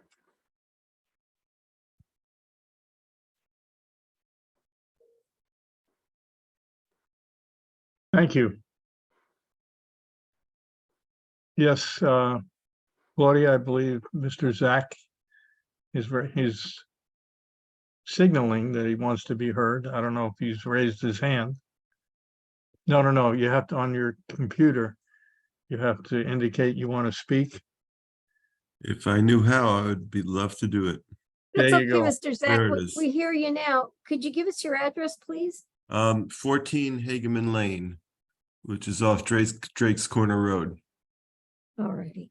And you swear affirm any testimony you give this evening will be truthful? Yes, I do. Thank you. I am not an expert. I am giving my honest opinion based solely on the information I have read in the paper and talking to a few people and gathering what little I could on the internet. So I happen to be a retired pediatrician, so I do have a real personal concern with what happens to the kids in the area. And I also happen to have twin grandsons who just completed 3rd grade in Community Park School, who I'm very concerned about since they will be there for another 3 years. I gather from what I have read, and again, I'm not an expert, this is my conclusion from my reading, that the roasting does indeed provide very negative effects on the air quality to the point where it could be enough pollution to be harmful, particularly to small kids. And the other thing that I have read is that it's not necessary to be there. It roasting could be done in other places where it will not provide negative impact on people living around it. And I would also like to, I'm not a businessman, but I would also like to suggest that the company may want to consider that if they develop a great deal of negative image in the area and bad feelings in the community, that they're going to wind up losing business, and adding this roasting is going to cause them to lose money rather than gain a profitable business. So for all those reasons, but personally, especially for my 9-year-old twin grandsons and for everyone else in that area, I would ask that the people who have the control over this do not allow the roasting to take place. A coffee shop would be wonderful, but the roasting I see is potentially significantly harmful. And that's all I have to say. Thank you very much. Okay, Claudia?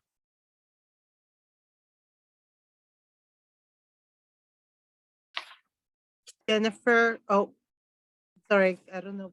Jennifer Cohen? It's actually Stephen Petreka. 46 Henry Avenue.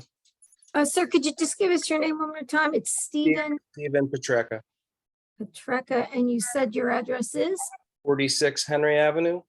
Thank you. And do you swear or affirm any testimony you may give this evening is truthful? I do. Thank you. Yeah, I think this whole 3 meetings now, it's been so one-sided, and the applicants have had a lot of paid advocates on their behalf, and time and time again, I found myself saying, what does this have to do with roasting coffee?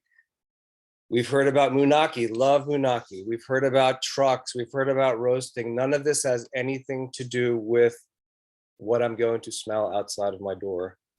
We've heard about butter and wine and bakeries and all these things that mean nothing. We've heard from an expert who is the applicant's father. Is that not a conflict of interest? I don't know why we're still here talking about this.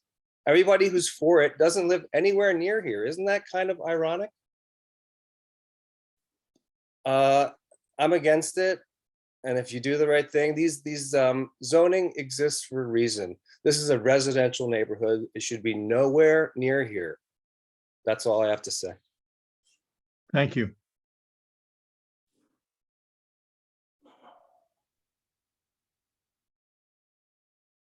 How are we doing, Claudia? I don't see any more hands, so if you want to announce. Let's give it a minute here, and then we'll.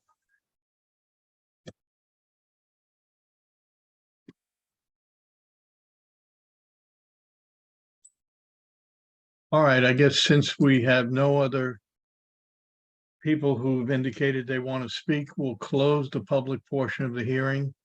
And I believe we should allow the applicant to answer some of the questions raised in the public portion. Chairman Cohen, just before we go to the applicant, I just did want to make one point about the Charlie Brown of Chatham case.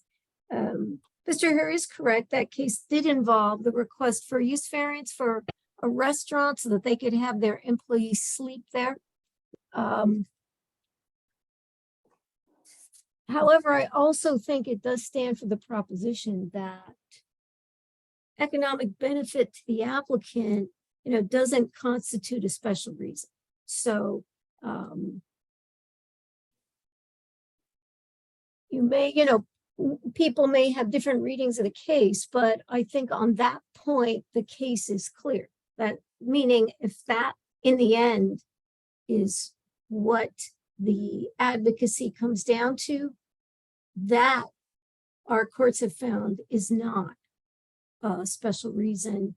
And if you're not able to demonstrate special reasons, and I recognize the applicant has advanced other reasons than just economic benefit, but I just wanted to make that point. So.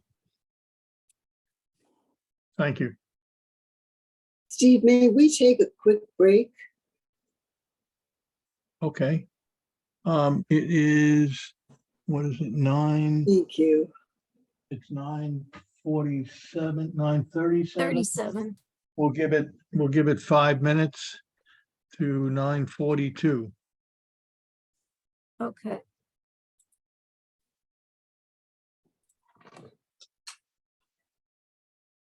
I need to leave. Bye-bye.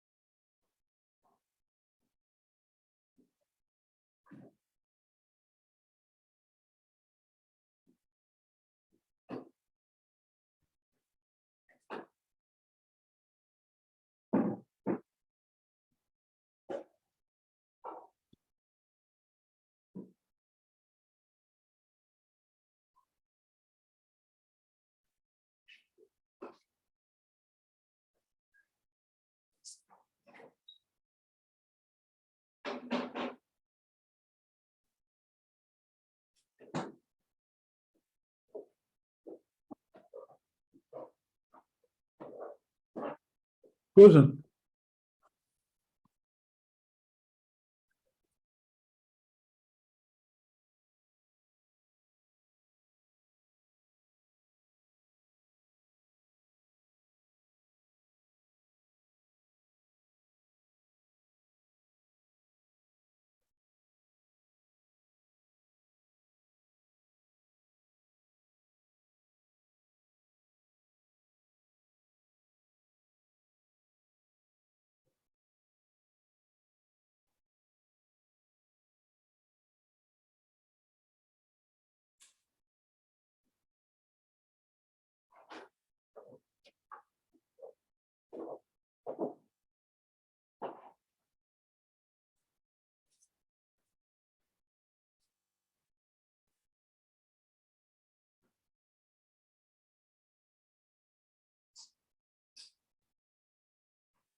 Okay, it is 9:42. Claudia, can you start the recording again and we will continue? We are on. Okay. All right, so I guess at this time, we'll allow the applicant time to answer the questions of the public. This is Bill Hare. Thank you for letting us come back a fourth time. We'll try to keep this brief so we Please. can get to a vote.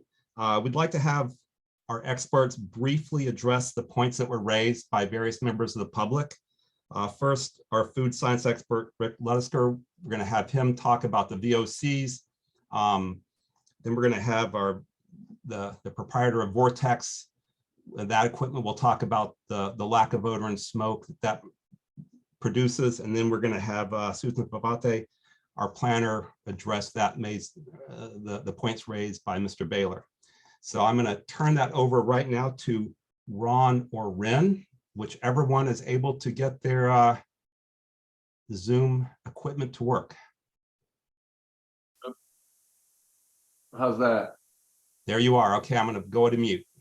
And the question you're looking for is, I think we're addressing steam coming out. I think that's been misrepresented. We meet all the EPA requirements for opacity with respect to our process. What you're seeing on that facility in the picture is steam coming out. We use water to cool the exhaust coming out of the roaster, and that turns that water into steam, which is the byproduct of the cleaning process for that air. So I'm going to leave it at that. Ren, how many of these Vortex air treatment systems have y'all installed worldwide? Over 100. And they're on all six. They're on 6 continents. We are not represented in Antarctica yet. Do people complain about the odor that come out of the Vortex air cleaning system? No, they do not. In fact, we have them installed in Tokyo, located in a small, shorter building that is located beneath apartments, high-rise apartments in Tokyo, and there are no complaints. Okay. I think unless the board has questions, Mr. Tubergen. Excuse me, 1 second. George, you were motioning, did you have a question? Not at this time, no. Thank you. Okay, all right. Yes, please, Mr. Hare, continue. No, I have a question, Steve. Oh, yes, Michael. When you say you have no complaints, is that because there is no odor, or there is no odor that anybody complains about?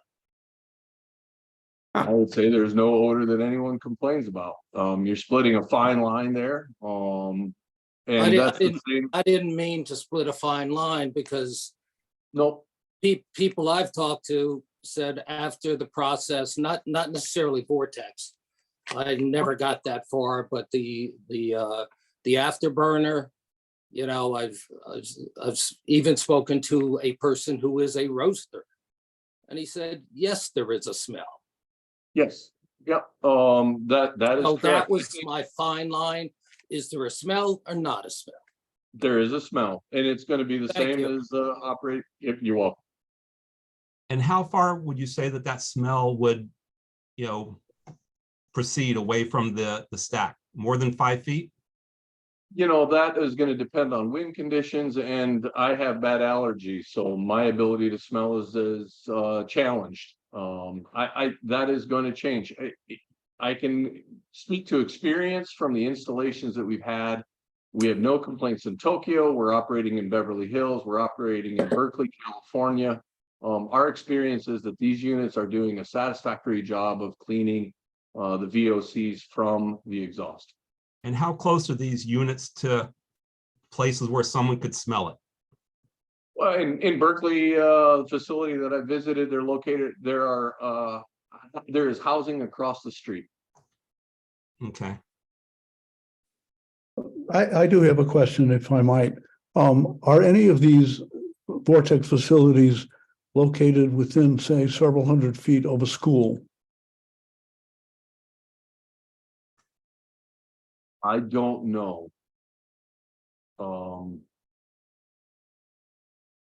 I don't know, honestly. All right. Thank you. So why All right, don't we, unless somebody else has another question, I want to bring on Dr. Ludisker to talk about the VOCs, because that goes to the question you just asked. Should you be worried about VOCs in the neighborhood? Especially considering that the values that have been that were in the presentation today by Mr. Baylor have to do with exposure within a facility for a 40-year career, increasing your risk of lung dysfunction by 1 in 1,000. So it's apples to oranges here. So Mr. Ludisker available to come on?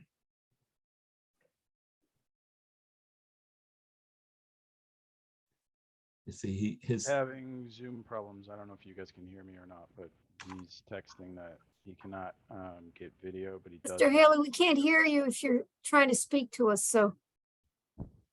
Can you hear me now or no? Yeah, it's a little low, but we can hear you. Sorry, Rick is having problems with his video on the Zoom. Will you accept audio testimony?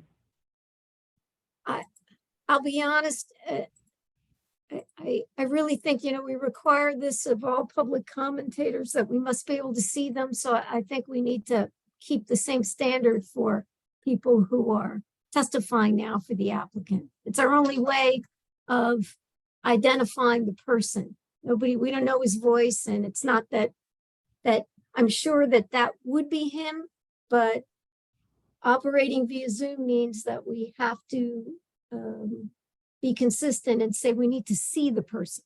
We must see them. I understand. I heard that earlier as well. I know that he provided testimony by video prior. That's why I was asking the question. Maybe Well, we can he did, but honestly, I don't think anybody would know whether it's him or anybody else testifying. I mean, it's not as if it's somebody that they know well, so. I understand. Why don't we move on to Susan Favate, our planning expert, and then if Dr. Ludisker is available with audio and video, then we could pick him up afterwards. Okay. Great. Thank you, Bill, and thank you for having us back. I believe I'm still qualified. Is that correct? I believe you're still qualified, and we'll say you're still under oath too. Great. Okay, thank you. I just wanted to spend a few minutes responding to the planning testimony, as well as just some of the other comments that we've heard tonight. But speaking specifically to the planning testimony, as you all know, there are several paths to a D-variance, several ways to establish the proofs for the variance. And so we are, I think, as is mentioned earlier tonight, we're looking for the special reasons criteria, the positive criteria. We're not claiming that this is an inherently beneficial use. We know that this doesn't meet that standard. We've never claimed that it is, and we're not claiming that there's undue hardship here either. What we are saying is that the proposed use is uniquely suited to this location. And the reason being primarily that the whole vision of this application is as an artisanal experiential coffee shop that incorporates the micro roasting operation within the retail space. It's meant to be, the roasting is meant to be an integral part of the entire experience. It's not a standalone industrial roasting operation like some of the other examples you've heard earlier tonight and in previous meetings. It's 154 square feet within a coffee shop. It's clearly accessory and incidental to the primary retail use. And I also wanted to speak about the economic gain question that has come up tonight. Incorporating the roasting within the retail use is not simply about economic gain. You have heard that it is in keeping with the applicant's broader sustainability initiative. It will reduce the driving distance and the frequency of deliveries in comparison with the existing operation. It does also establish local jobs beyond what would exist with just the coffee shop alone. It also supports established businesses and jobs in Princeton and the surrounding neighborhood. But I also wanted to speak for a few moments about the unique experience aspect, because we do see this as a major benefit and really a driving force behind this application. The idea that this is creating a special experience that is unique to Princeton and that is connecting the customers with a locally made product within an up and coming mixed use neighborhood that is experiencing new uses entirely consistent with this one. And that, as you heard earlier tonight, actually has a history of uses like this one, a long time newspaper production facility, for example, that was within this immediate area for decades. So we spoke a little bit about this at the last meeting, just the concept of small scale artisan manufacturing, which really is becoming very widely recognized as a creative and effective way to fill empty storefronts, to activate spaces, create greater and stronger connections with the community. And you really could not get all of these same benefits if the coffee roasting were to occur offsite, if you were to separate out the roasting operation from the retail. It's precisely because of the ability to incorporate this small roasting operation into the store space that I think made the owners of Sacred really look at this space. Locating the micro roasting operation within an industrial space offsite really makes no functional sense for the applicant. It's really kind of missing the point of this application for their, for their whole purpose of making this application. It's part and parcel of the coffee shop experience envisioned for this space. So that's why we primarily think that this is uniquely suited for this space. It really goes hand in hand with the retail use. We talked a little bit last time about why strict zoning application would deprive the benefit of this reasonable use. And as has been noted earlier tonight and in previous meetings, this has been determined to be manufacturing by the zoning officer, and that's not permitted in this zone or anywhere in Princeton, as you heard earlier. It's also not defined in Princeton's code. And as we mentioned earlier, when we look at the other uses that are considered not permitted because of they're in this similar category, they tend to be pretty noxious uses like junkyards and slaughterhouses and really clearly nuisance generating uses. We have spoken previously about how the existing code doesn't really contemplate a micro scale artisanal manufacturing use like this one. And I submit that that's the the exact reason why variances exist, because you don't always have things that fit cleanly in the zoning code. In an ideal world, your zoning code would contemplate every potential use and there would never be an issue. We know that's not always the case. And we know that codes can't be updated necessarily in advance of these uses that come to you, that you might not want to miss the opportunity to entertain. This proposed use in terms of nuisance generating potential, it's not anywhere near the scale of operation that you've heard some comparisons to. The Small World Roastery, for example, on Rocky Hill, we know that that uses a 60 kilogram roaster, which is 5 times the proposed size of the roaster here. Our proposal here is 12 kilograms. So conflating this proposed application with an existing industrial scale use like that is just really not apples to apples at all. And this really becomes all the more clear when you think about the cottage industry law, which New Jersey passed a couple of years ago. As a reminder, we spoke about this last time. This allows the production of food products on a small scale, including coffee roasting, within people's homes under a New Jersey Health Department permit. That would be the only requirement that they have to meet. There is no local land use regulation requirements that would have to be met for that. When you look at what the threshold is for cottage industry, it's really based on sales volume, and Sacred's existing sales volume is not much higher than what would fall under a cottage industry. So when you're looking at what people could do in their existing homes within all neighborhoods in New Jersey, you're not talking about a vastly different scenario here. So we do think that this is clearly not a nuisance generating operation.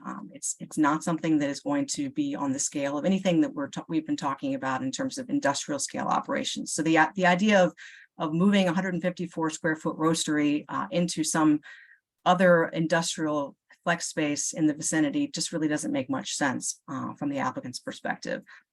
So moving on to the negative criteria, the other flip side of the D variance criteria. We've shown through expert testimony in the prior meeting from our scientists, as well as the representatives from the Vortex system, that there will be no nuisance situation because any potential negative impacts to air quality can be fully mitigated. You've heard from our food expert, Dr. Ludischer, that coffee roasters release very low levels of VOCs into the air, and that within 200 feet of the source, which is the distance of the park and the school, the levels are indistinguishable and undetectable. And further, you've heard that the ongoing health risks that have been cited by some speakers from CDC sources, that those are really an issue in terms of chronic exposure, 8 hours a day, year over year for decades, that's the type of situation where there might be some risk to the person, but not at the limited scale and frequency of the roasting that we're talking about here.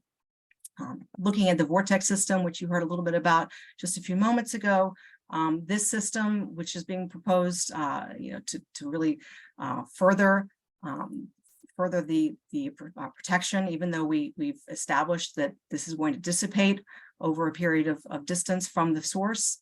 Still, we are proposing to use this vortex filtration system to further remove emissions and particulate without generating its own CO2 emissions. That's really part in keeping with the applicant's sustainability initiatives.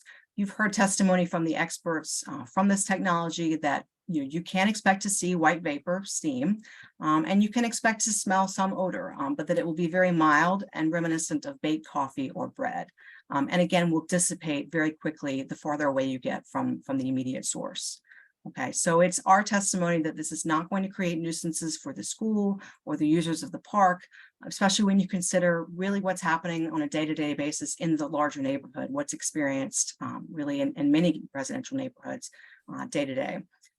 We did mention the last time this does require a permit, an air quality permit from New Jersey DEP, which is the regulatory agency then, and also is monitored on an ongoing basis by the Princeton Health Department. So we will comply with all of the requirements of both agencies. So in conclusion, we also believe that this project can be this variance can be granted without detriment to the intent of the zone plan. We talked last time about the adopted master plan, which you heard a little bit about tonight, which really speaks to supporting diversity of business uses, maintaining the scale of existing uses and character. And we do think that this is very much in keeping with the objectives of that plan. This is a business district, and it is really meant to support the idea of small businesses that can coexist adjacent to local neighborhoods. And we believe that it is consistent with the scale of the uses and both existing and allowable within the B zone, within the building itself, and with the historic character of the surrounding neighborhood, which, as you heard, does have a history of businesses sort of coexisting with residences as well. So just in summary, I'm trying not to be too long. Want to make sure that we have time for questions from the board. We do submit that this variance can be granted, that the benefits of granting this use variance clearly outweigh any potential detriments, and therefore both criteria are met. So with that, I will pause, and any questions from board members? I do have a question. Yes. Not necessarily of you, but will Sacred be closing their Munachi facility? Will this be their primary roastery? I'm going to turn that to Mr. Haley. We will continue to have that as a backup, but the intention would be to move the roasting that we do today in Moonachie to the location here in Princeton, yes. So that obviously the roastery has, does it have less of a capacity than your Moonachie facility? The location we're proposing here in Princeton is yes, it's a smaller roaster than what we have in Moonachie, so lower capacity. And I mentioned, sorry, George, I also mentioned, I think on the first or second call, our intention is to move to an electric roaster, which can only be I think the model we're looking at is an 8 kilo. So we would actually be reducing our capacity at some point in time down the road. I didn't quite get all that. It was, your volume was down a little bit. Sorry, George, just to keep it simple. Yeah, we have less capacity here in Princeton than in Moonachie. So obviously if the business grew and the demand for more coffee was there, you would have to go elsewhere to manufacture. Correct. Thank you. Okay, any other board members have questions right now? Michael? Just to follow up on, the roasting, you said you're gonna continue using the roaster in Moonachie. With that? No, he's gonna stop. I was going to close it. Oh, stop. No, Yes. stop. So this would be it. That would be available if we needed it. We don't have any intention of continuing to roast there after we have the permission to roast here in Princeton. Okay, thank you. And maybe it's worth noting that the space Moonachie is not their own, that they I think, Jonathan, maybe you can explain it, that it's another company that they roast for you or with you. So it would continue in existence because it's a third party. Okay. That's accurate. Any other questions of the applicant or the applicant's witnesses? Do you have any timetable for when you would be roasting? In morning, afternoon, evenings, weekends? We talked about this loosely in other meetings. If there's a desire to, sorry, Donna, you're shaking your head. Can you not hear me? It's very faint. Okay, I'm gonna yell. Is this better? Yes. Okay. Sorry. So we talked about this loosely at another meeting. We're only talking about 3 to 5 hours here. I don't have the numbers right in front of me. Our intention would be to do it in one fell swoop or twice a week if we had the ability to notify the public that we are going to be roasting at this particular time so that they can be a part of it, if that makes sense. Well, that makes sense, but my question really is more of, if you think the roasting process is supposed to be part of the experience of having coffee in your shop, but you only do it once a week or twice a week, how does that compute to making it a experience in your cafe? Like I mentioned, it's something that we would be advertising to folks to come at the time that we are actually roasting. So it would be a part of our communications, and similar to what we've talked about with the other room where we have cupping room where we actually try the different coffees from all over the world. That's only something we would do twice a week, but we'll make it known when that is and people can come. Thank you. Board members, any other questions? Yeah, I have a question. It's sort of related to this, and it's occurred to me, doesn't the Triumph Restaurant and Brewery create beer in their vats? How is that not a manufacturing use if this is? And maybe Ms. Casey or Mr. Bridger might be able to shed some light on that. I'm going to have to defer to Mr. Bridger, maybe because it's in a different zone, but I'm going to have to let Derek answer that. Good question, George. I'm not sure, George. I don't have an answer for that. Well, I think the answer is that where does it go? Are they selling beer outside of Triumph or just inside Triumph? Is it just for their own use? Versus roasting coffee that may be used in the cafe, but is also being roasted for wholesale in the community. Is that the distinction? Then I if you- thought it was, but I'm not an expert, so I. It's a distinction. I don't know if it's the distinction. It is a distinction. You're doing it for in-house use or commercially, in quotes, commercially to sell to others. And they were already an established business prior to my service at the municipality. And when they moved to the other location, quite frankly, the issue didn't come up, but it's a good question. And we've had the same question about the numerous bakeries in town that bake bread for distribution outside of their own bakery to the various restaurants. They use an oven, they bake it, it emits VOCs, and then they distribute it to other places as well as sell it within their own place. So we've struggled internally. Is that what is the difference between us and them? Except that we have an air cleaning system. Or we propose to use one. That's the only thing we can see as a difference. But do we know that that's true? The bakeries are.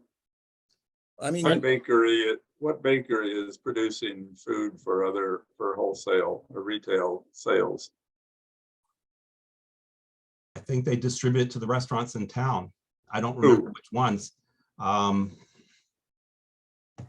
Terramona? I can get back to you on that, and I can talk to the people at a number of the bakeries I know. But I know I've talked to them about it, that they wanted to be able to distribute. Some of the newer ones wanted to distribute to some of the restaurants.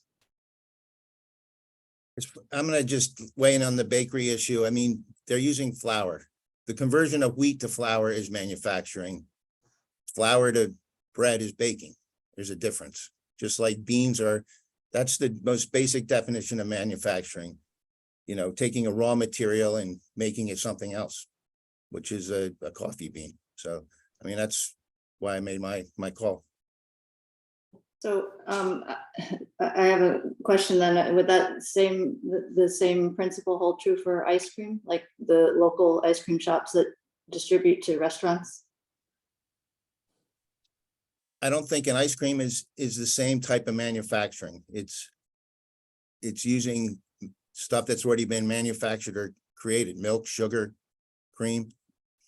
And I don't know if Small World or the other coffee place sells. I think I don't know if they sell outside. I'm not aware. Yeah, but they don't roast it there, right? Yeah. Okay. I don't know. But if you consider some like D'Angelo's, they make sandwiches that they didn't distribute. I know they distributed to one of the schools for a while. The charter school used to get their lunches from D'Angelo's. So they were made on site and then used it there. So I mean, I feel sorry for Mr. Bridger because the definition of manufacturing ends at that, and he's got to figure out how to apply it to a bunch of situations that no one ever imagined when they wrote that, along with slaughterhouses, piggeries, and quarries. And he's got to figure out how to apply that to all the things that show up in Princeton in 2023. So we give him our sympathy because he's got the tough job. Unfortunately, Sacred would love to open this coffee roastery, and we're stuck in the middle. I mean, to me, the difference between taking flour, adding some leavening to it, and making bread is not substantially different than taking a coffee bean, green coffee bean, roasting it, grinding it, and putting it in some hot or cold water and drinking it. That difference eludes me, but you know. Well, Board members, I'm going to just step in because this is now well, I assume you've heard any rebuttal now from the applicants, and now you are in your discussion now about the application. I think, Yeah. Karen, I think Yeah. the board members, yes, I understand it now. It's getting to be a bit, but we were just questioning the Oh, okay, I'm applicant and sorry, I the apologize. applicant's witnesses. Once that's done, then we will go in, after the applicant Got it. closes, we'll go into executive session. I will just point out that you do have your planner with you tonight, Dan Dobromilski. So if you have any questions for him, I guess this would be your opportunity to raise questions with him as well. Well, once we go into executive session, we could, if board members want to hear from Mr. Right. Dobromilski, then we could ask. Okay. But let's see if anybody has any additional questions of the applicant or the applicant's witnesses, board members, let's hear them. Can I provide one sample in front of my camera here to respond to Mr. Bridger? So he mentioned coffee beans and that these are the raw materials. This right here, you can't see it very well, but I have a handful of coffee beans. I have a couple of little coffee plants in my office. And they grew beans after about 6 years. I've got them in a little cup here. And someday I'm going to roast these 15 beans, but it's like a cherry. And so then you have to get rid of all the exterior to get the green bean that then is roasted.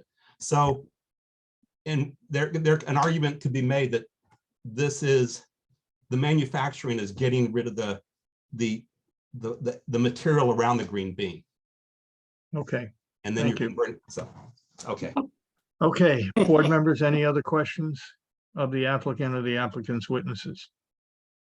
I just have one question. So the official number of hours that is targeted is the 3 to 5, not the 2.5 that's in the previous presentation. Yeah, the previous one was 2.5 hours. Now we're at 5, maximum 5 hours. No. So yes, what was stated at the last meeting I is can't hear you, Mr. Haley. Could you speak up? Sorry, everybody. I was not in front of, as I mentioned, I was not in front of the data when I said that I am comfortable with what was stated at the last meeting, 2.5 hours. Again, our roast volumes are not exact every week. I'm not saying that we're going to double or triple that, but we go up by 10, 20%, we go down by 10, 20%. So that's the reason for my inconsistency on that, which I know has been called out quite a bit, but we're talking a few hours. Yeah.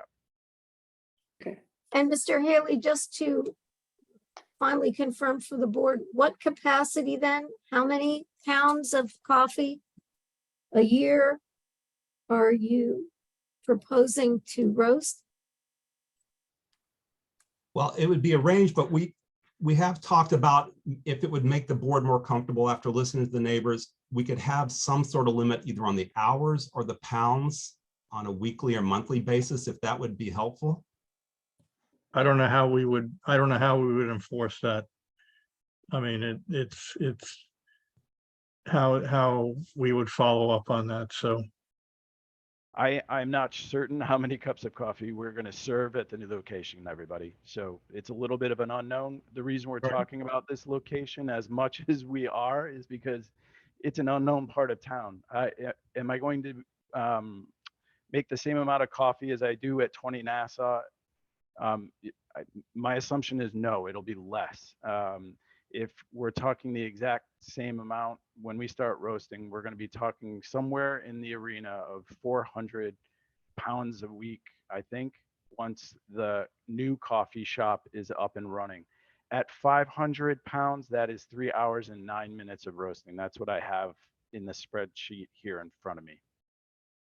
you also indicated earlier, this is my last question. You also indicated earlier you distribute to some local restaurants. We do. We support the Momo Group.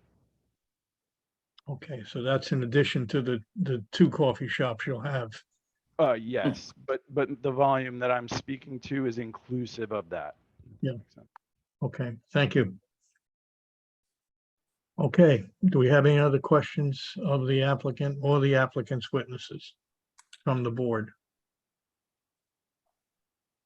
Okay, so we'll now, Mr. Hare, before we go into executive session, do you want to say anything in closing? I don't think there's anything that I could add at this point. It hasn't already been said 4 times. Okay. Thank you very much. Okay, board, we're in executive session now. Let's discuss this, or if someone would like to make a motion, but I think discussion would probably be appropriate.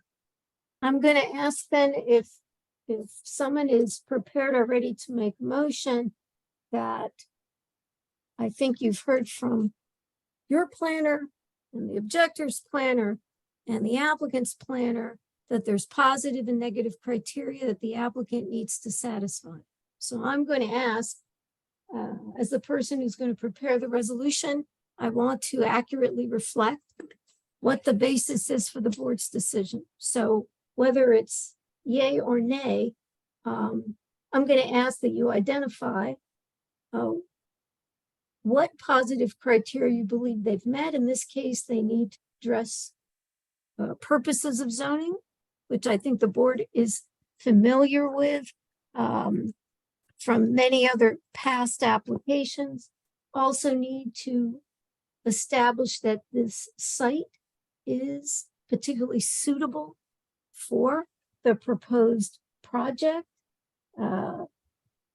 meaning is its location at this of the site within the town particularly suited, or are there unique characteristics of the site that make it particularly suited? And they also need to address the negative criteria. Are they going to adversely or substantially cause detriment to the community, the zone plan, the zoning ordinance? So I'm going to make that request of whoever makes a motion either way to please identify what your thoughts are on that, because for a lot of testimony, and it falls on you now to ultimately weigh these and make your analysis. So I'll Okay, stop talking and let you start discussing. okay, in light of that, in light of your comment, Karen, I'd like to hear from our planner, Mr. Dobermilski. All right. Where is Dan now? Good evening. Dan, I'm just going to swear you in. Do you swear or affirm your testimony this evening will be truthful? I do. Thank you. And Dan Dobermilski, the planner for this application for the community tonight. I mean, I think I assume what you're asking is kind of comparable to what Karen just presented. And I think there's basically 5 things that we're hearing tonight. It's when it comes to, is the use suitable, you're hearing that they're saying the experiential artisanal accessory use is unique because it's tied to the cafe and the idea of providing this in a neighborhood or in a business in the community. That's why it is suitable, that by locating it at another location that is remote, you would not have that experiential artisanal opportunity within the community, within walking distance of some residential and areas. And the board has to weigh, is that something that's you feel you agree with or not? The part of that also kind of the discussion about how bakeries or other similar food type of uses that manipulate or bake or cook or modify the basic elements of the food to make something that ultimately is consumed, are they comparable uses or not? And that's what you have to weigh, and then what is your feeling about that? And do you think that also brings it to the idea of it being suitable and also weighs in on the negative criteria? With the negative criteria, I think what you're hearing is the small size. Is that a significant factor? Or is it as small as they're portraying, and therefore of such insignificance that it is it's not going to create negative impacts, or is it not? Is it large enough that it will? And what are the potential nuisances, and are you convinced that the emission control systems and treatments that they're indicating and provided testimony about and are significant enough to outweigh any potential negative that could occur from the odors and or elements that could be come out in it as emissions? And is it significant enough? Are they controlling it enough so that it is not a negative element, or do you feel that it will be negative? And finally, when it came to the master plan, there was talk about how the current and recent initiatives at the community to revitalize areas, to increase business opportunities and social activity in the community. That kind of goes to the idea of it being suitable, that having mixed use in neighborhoods is desirable to achieve those goals of the master plan. And do you agree with that for this location and this use as they're proposing it or not? And I think that's what you're being weighed with, are those 5 elements. And I think what your judgment is based upon the testimony and that you've heard on those elements will allow you to make a decision as to whether you think this should be favorably received or not. And you should use those factors to as a basis for your judgment. Thank you. Okay. Michael? I just had a question for Dan. When you referred to, possibly or the town taking actions to revitalize the neighborhood, and I've heard other people refer to that. What are you referring to? I mean, I think I'm referring to what you've heard in the testimony. I'm not certain that they are currently in the master plan at present, or if it's what's being discussed with some of the activities around the current update of the master plan. I'm not part of that process. So, Okay. so I think that's I think what you've kind of heard. I mean, is that there is a process going on, and that is some of what is being discussed. So it's kind of hard for you to kind of weigh that, because do you look at where we're at presently with what's been adopted or what's been discussed, and you've got to kind of weigh that out. That is exactly the problem that I see. You're trying to, we could try to predict the future and say, this is what's going to happen. But I don't, I have questions on whether that's our role, number one. And number two, if we have the basis and understanding to make that assertion. You may want it to be something in the future in that neighborhood, but quite honestly, that doesn't matter either. I agree, Michael. I think that puts us in we can't do that. It just can't, we have to base it on what we know, not on what we think might happen. Yeah. Or what we think others might think might happen, And I guess continue the conversation, because I had some comments.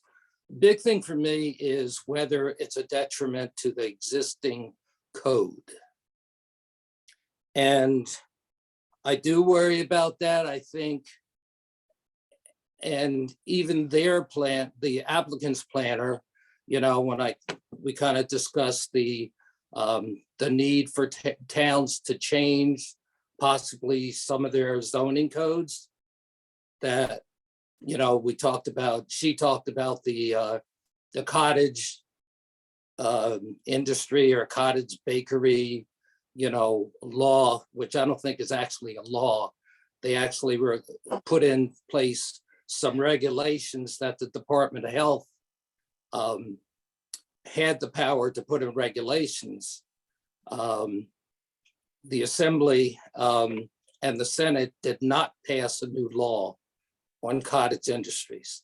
It's never been passed. It got past the Assembly a couple times and never got past the Senate.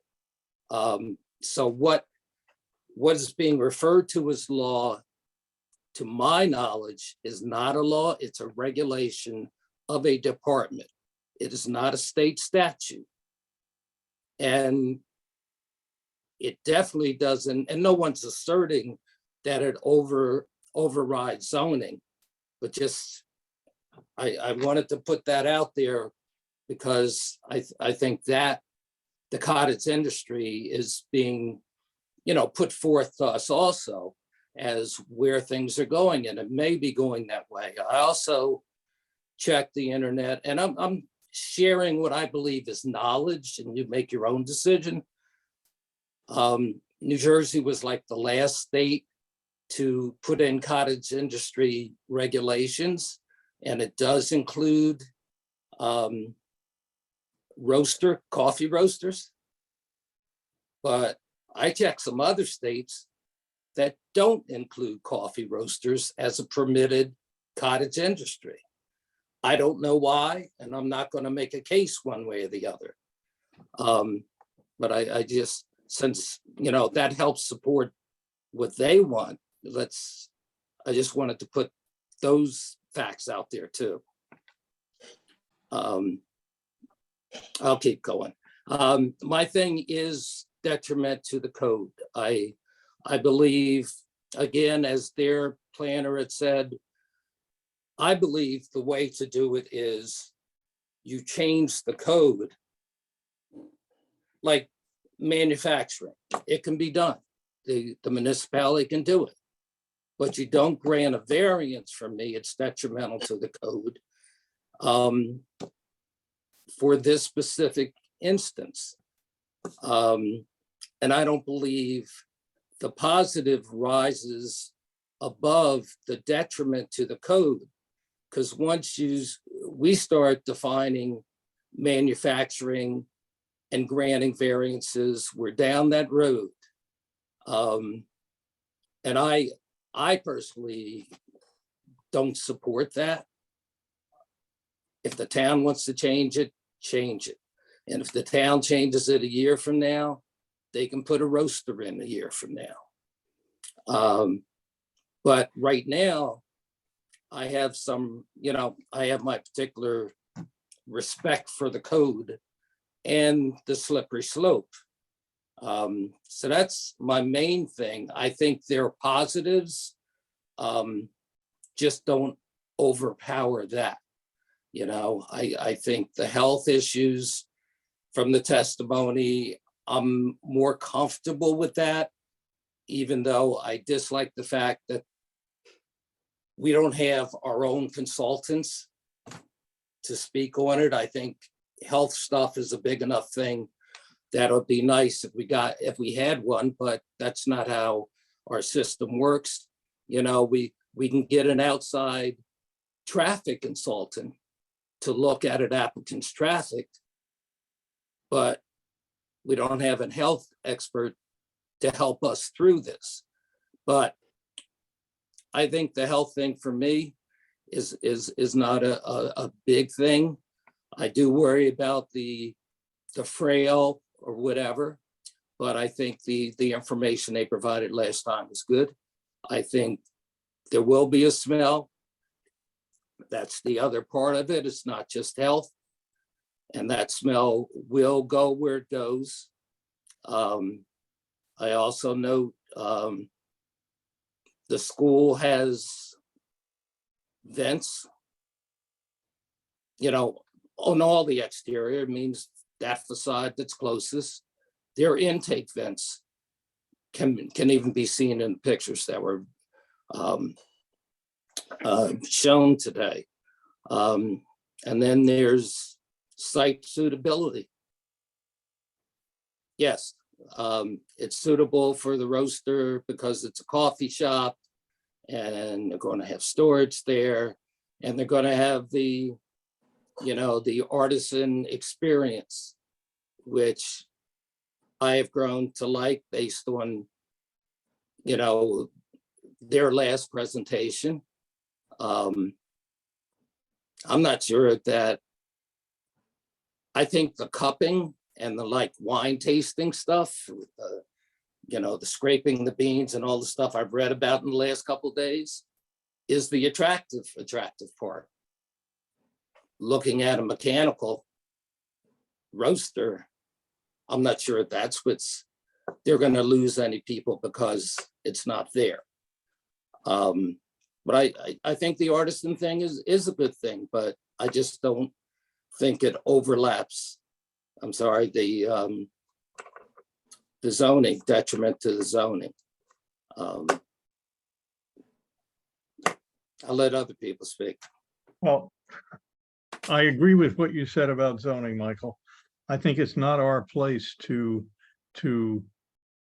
create a variance on something like this. I think it has to come from the governing body to really decide in general how they want to treat not only this, but other forms of food processing or manufacturing. I am concerned because there will be odors, and I think the distance to the school is great enough. I don't know, I'm not a scientist, but what concerns me more than the school, quite frankly, are the houses that surround this. They're very close. And I think we've never heard that there'll be no odors, and there will be some odors. So I think that goes to quality of life of the residents. Earlier, we heard that the vortex machine itself is very loud. And I don't know if that's going to be a detriment to people coming in to watch their beans being roasted. That's one thing. And it's only going to take place 2.5 to 5 hours a week. So it's coordinating that effort to make a conscious decision to go to the shop at that time. I do think this shop will be very successful in this location. I think this is it's a dynamic area. A coffee shop, I think, is a real benefit to the area, and I welcome that. I question the suitability of this for a roaster. So that's my comment. Thank you. Yes, Donna. My concern is that, you know, what both of you also said, but the fact that this use is not allowed in any zone in Princeton. So there's been a conscious decision to exclude it from the entire town. And that's what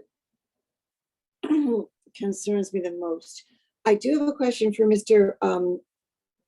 Dobrowski. Dan. Yep, you can call me Dan. There's a bulk variance also that's been requested. Does the bulk variance only kick in if we approve the D variance? Good question. I think the bulk variance was for the bulk variance was for the loading zone. Is that correct? I think that's Right. It was yes. seen as an intensification of the use. Does that variance we only have to decide on that variance if we decide yes on the D variance? If we decide no on the D, we don't have to deal with the C? Yeah, I mean, the building was granted a parking variance by the planning board when it was reconfigured. I just called it out in connection with the roasting of the beans and the manufacturing use. The actual cafe was approved as an administrative waiver of site plan to retail use a year ago. So I think the variance for the bulk variance is tied to the use variance. Yeah, I think we were talking, I think looking back, it was kind of the idea that they would roast stuff here and deliver it other places that kicked in the idea that we needed to discuss the loading zone again. Yes, sir. So I agree with what Derek just said based upon that, looking through my notes. Thank you. Board members, any other comments, discussions, topics, questions? Yes, Bernice. Yeah, I'm somewhat bothered that it seems like the roasting is held to a much higher standard than other similar, restaurants and restaurants in residential, adjacent to residential areas that you can clearly smell and sometimes even feel emissions coming out in, the heat. And it seems like the scale of this, a few hours a week, and the testimony that was given related to the mitigation of the VOCs, it seems like that can address the negative impacts. And I do think that it is not the same thing. They're not creating the same experience and the same attraction if the roasting is done somewhere off-site. So those are my thoughts about the application. Okay. Eve, did you want to say something? Yes, it feels particularly important that we get this one right. And it feels kind of uniquely difficult for us to get there in part because there's so much about this particular case, this application, that's outside of anything that we generally think about, the health issues. And I would also say, a sense of fairness and kind of equity related to this particular neighborhood, the environmental issues, which we've heard really some argue, that I think as we've heard more about it, if you believe the testimony, and I want to believe that the people who come before us not only swore to tell the truth, but are telling the truth. It seems like it's become more clear that there's, an active desire for this to be environmentally sound and even ahead of the curve. Now, that again, as I start to say that, that's not really what our charge has typically been, is to be thinking about the issues, in those terms, but it's kind of wrapped around everything that we're looking at. I've become increasingly favorable about this particular application.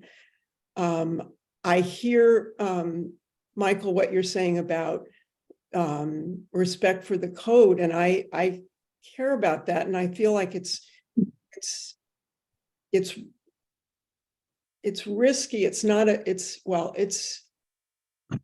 important not to get ahead of that, even if it's what we think might be where things are going, or how we'd like things to go. But then a question I've had for the whole, this is, I think, the hardest, in my mind, the most difficult case in the 8 years that I've been on the zoning board, to think through. And I feel that if this is not the first time, but it's the most challenging one, I think, that I've thought, well, but if we're asked to look at it, then it's a gray area, and maybe we have to really kind of think about this differently. If it were black and white, if it were clear cut, then we wouldn't be looking at it. So when is that moment? What's that tipping point where it's kind of up to us to decide? I am favorable. I'm favorable towards this more than I have been before. And I think some of the risks that have been stated have been addressed. And that's, I'm not a scientist, but I'm going on what I've, heard. So, but it's a tough one. Excuse me, Karen, I have a question for you. If this is, because we've, heard a lot of testimony and, Right. and we have, all sides, we have very good witnesses. The community is very involved. Our board has been very involved.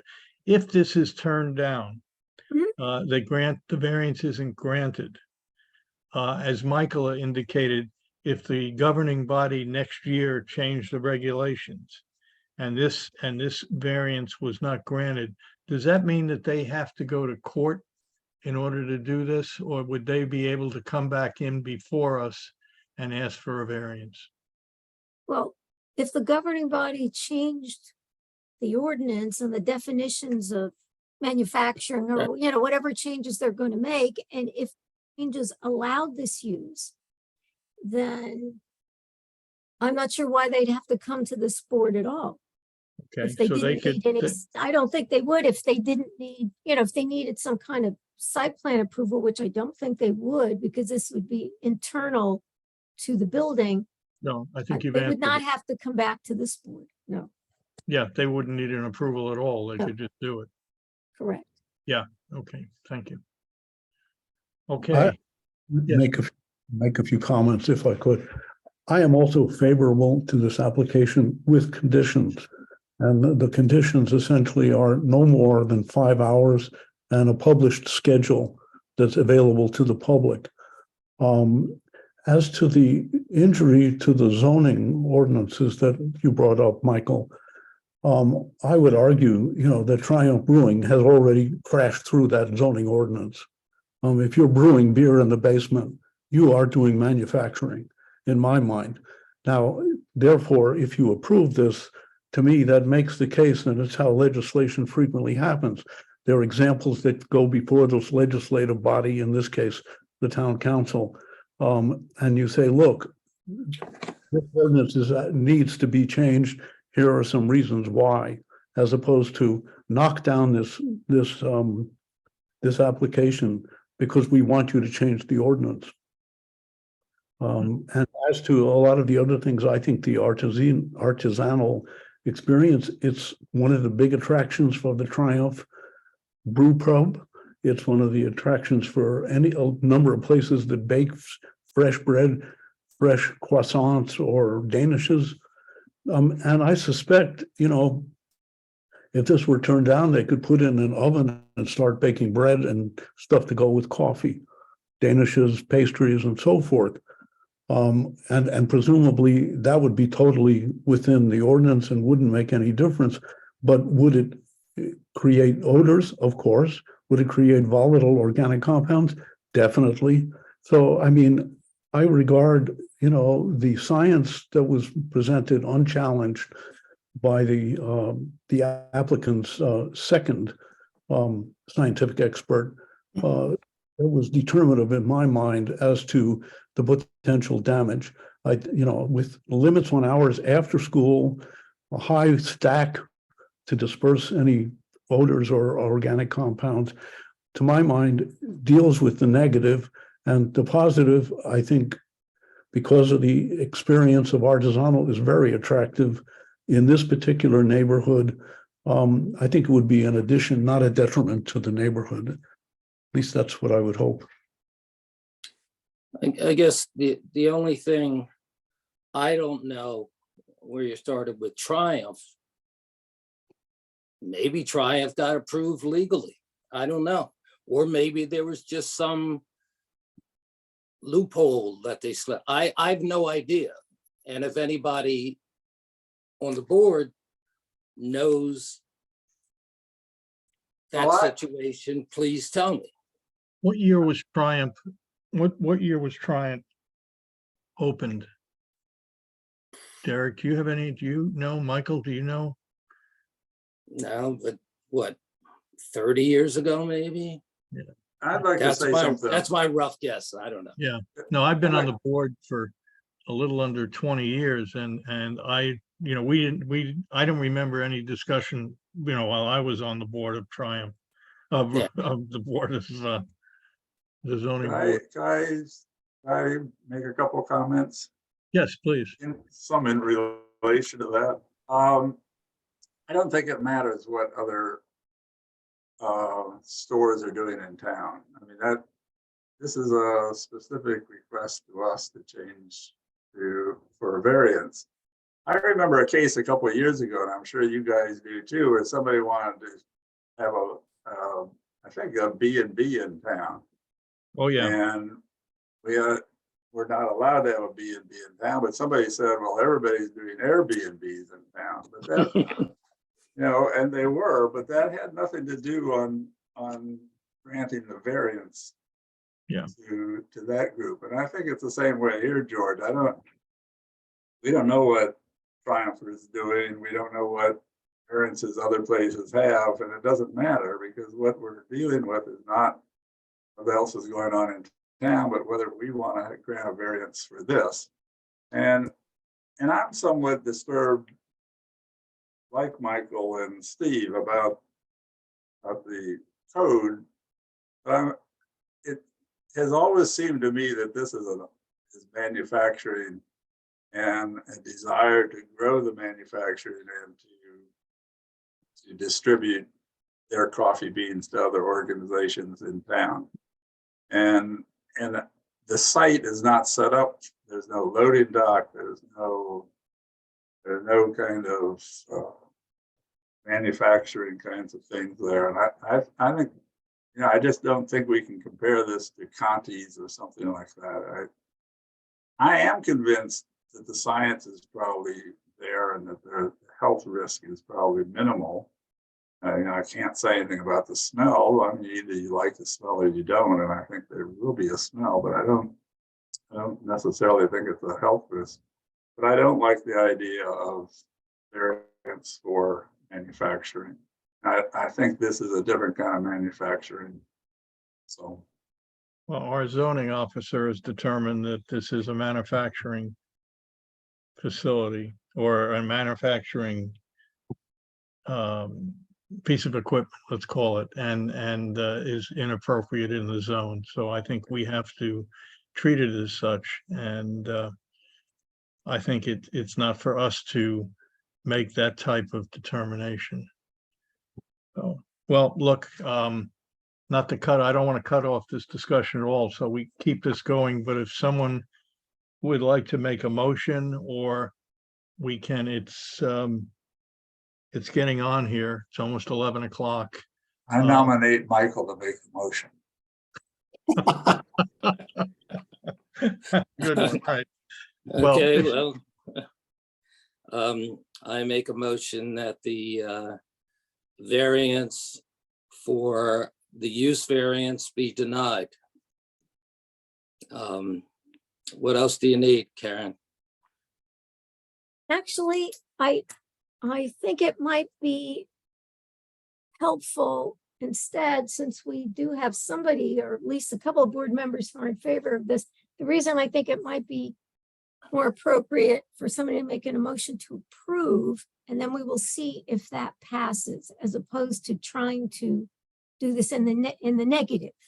So, George, you had indicated that you do support it. I know Eve, you do too, or Bernice. So if any of you would like to make a motion to approve it, I guess we can talk about any conditions that you'd like to see on that. So, All right, I'll make a motion to approve, subject to roasting hours be no more than 5 hours per week, according to a published schedule that will take place after school hours and activities.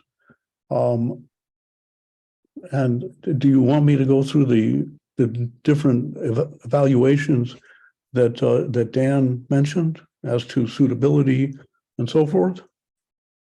well, I've heard your discussion tonight, and I guess if you would, well, you can summarize why. Why don't you just briefly say why you feel that? Okay, I believe this is a particular suitable location because of its general revitalization of this part of the city, the artisanal experience. It provides a unique opportunity for people in Princeton to observe it. On the negative side, I believe scientific evidence has demonstrated health risks are minimal, mitigation of odors and volatile organic compounds have been assessed with adequate technology and monitoring.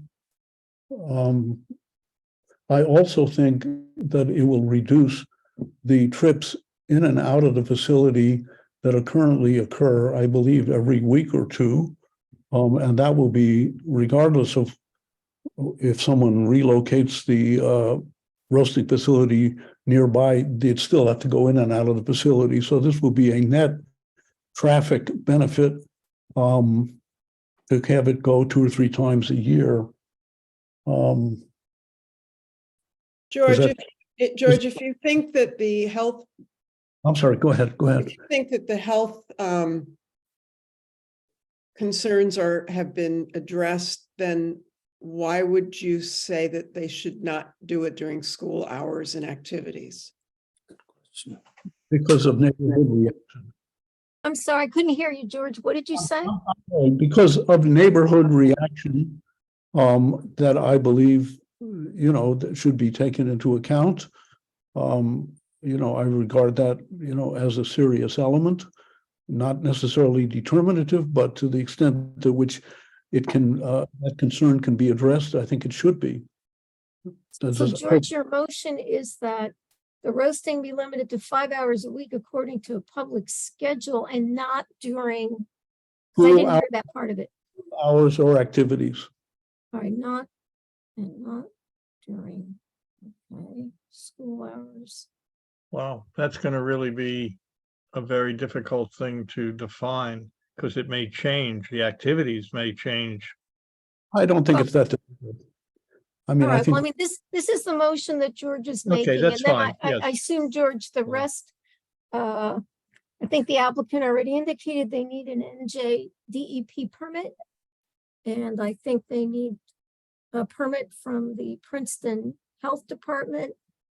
And I believe there was testimony by their planner that the health department here in Princeton would be monitoring this moving forward. I'm not sure how they would be doing that, but I'm assuming that you would want that as conditions to your motion, George. Is that correct?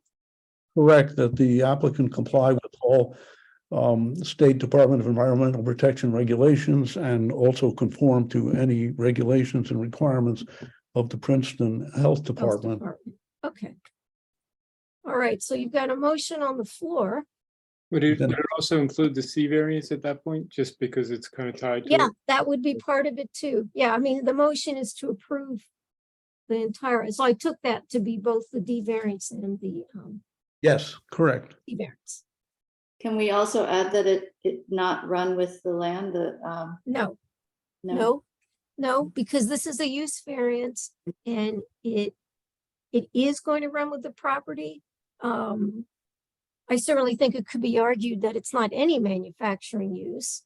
It's what you're approving, it's this use that's going to run with the property. It's not any kind of manufacturing. One more question in terms of limitation, Ms. Casey, and that is, can we require that this be limited to coffee roasting as opposed to, smelting figurine hot metal? I think we're saying the same thing, that that's what this use variance is for. It's for the coffee roasting. It's not for.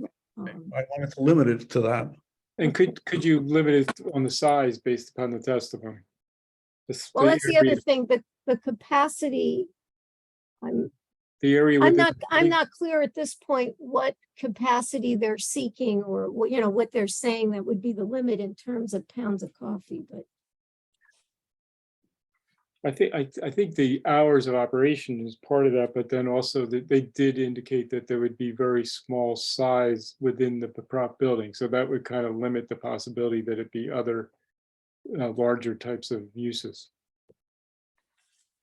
Sorry, Dan, are you talking about, say that again, I'm not clear. I think they indicated approximately 150, 160 square feet of building space was dedicated. Oh, yeah. Okay. And I believe there was a number quoted of 400 pounds a week. We could make that an additional limitation. I do believe, I agree with Chairman Cohen, that would be difficult to enforce. Right. Okay, so are you proposing that as one of the conditions or not? Yes. Wasn't You it are, 500 pounds? Yeah, I heard 3 hours, 500 pounds.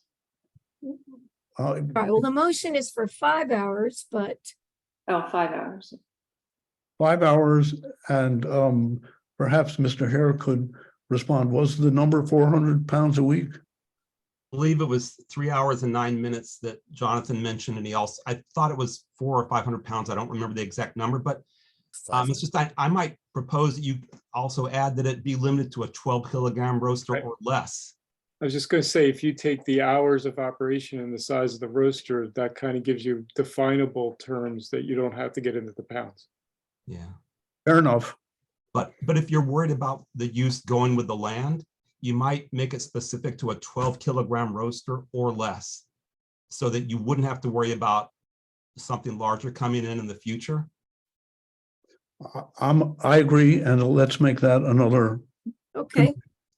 And you might also consider an air treatment accessory, like the vortex that we've been talking about. You might require that as well, so that you don't have to worry about somebody in the future deciding just to go, rogue and just roast it without anything. There is well, wait a minute, Mr. Hare, wouldn't they be in violation then of their NJDEP permit if they stopped doing anything? Well, we're talking about if someone later, the concern was that this variance would go with the property. Yeah. So 20 years from now, if Sacred's not there and we still have the same manufacturing law, and you're worried about somebody coming in with a 60 kilogram roaster and just going whatever they want, the vortex and the 12 kilogram or less roaster might be a way to address those concerns. I agree. I would also say you could, let's say, with the the pollution mitigation being vortex or best available technology. It's a term I've seen used for a lot of, high-tech stuff, oil refineries and so on. It's sort of a term of art. So if something comes in better than vortex, they have to put that in. Yeah, like they do with the coal electrical power generation, they have to upgrade it to the latest technology. So yeah, it's not really analogous, but yeah, so we could include that. So the 12 kilogram and the best available technology. The defined best. And who defines? It's defined by science. Yeah, but somebody has to make a decision on out of 3 technologies. Oh yeah, that's the best one. Right. Well, there got to be some kind of process or somebody with a title, whether that be with the municipality or not. According to the health department of Princeton. I can go with that. But the health department may not be up to speed on the latest technology. I think Mr. Hare, you've represented that you're going to use the vortex machine, not an afterburner. Correct. And so I think we make our decision based on that, because there are other issues that even you stated about the afterburner, the particulates and things like that.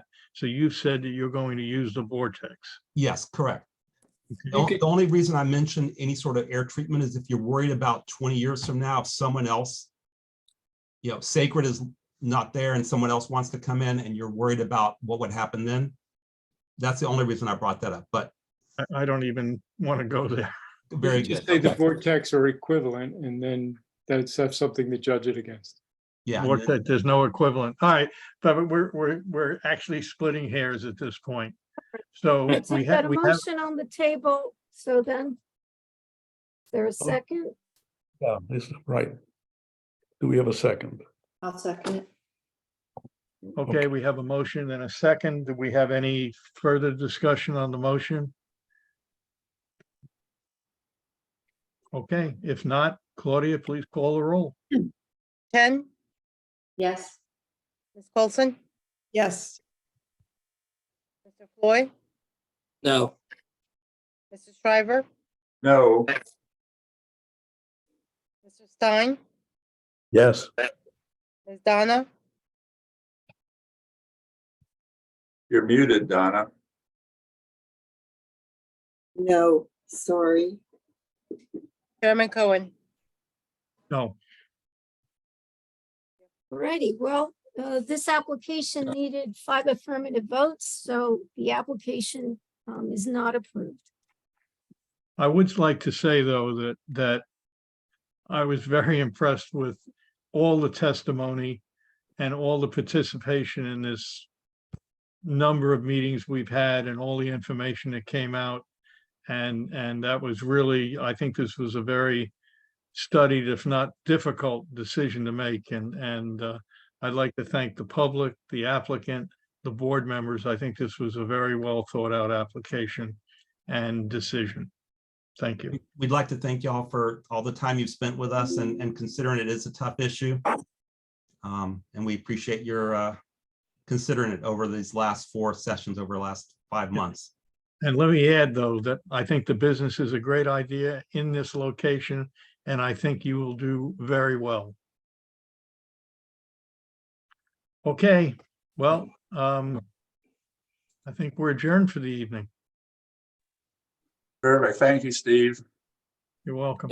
Dave. Okay, Good night. Good night, everyone. Good night.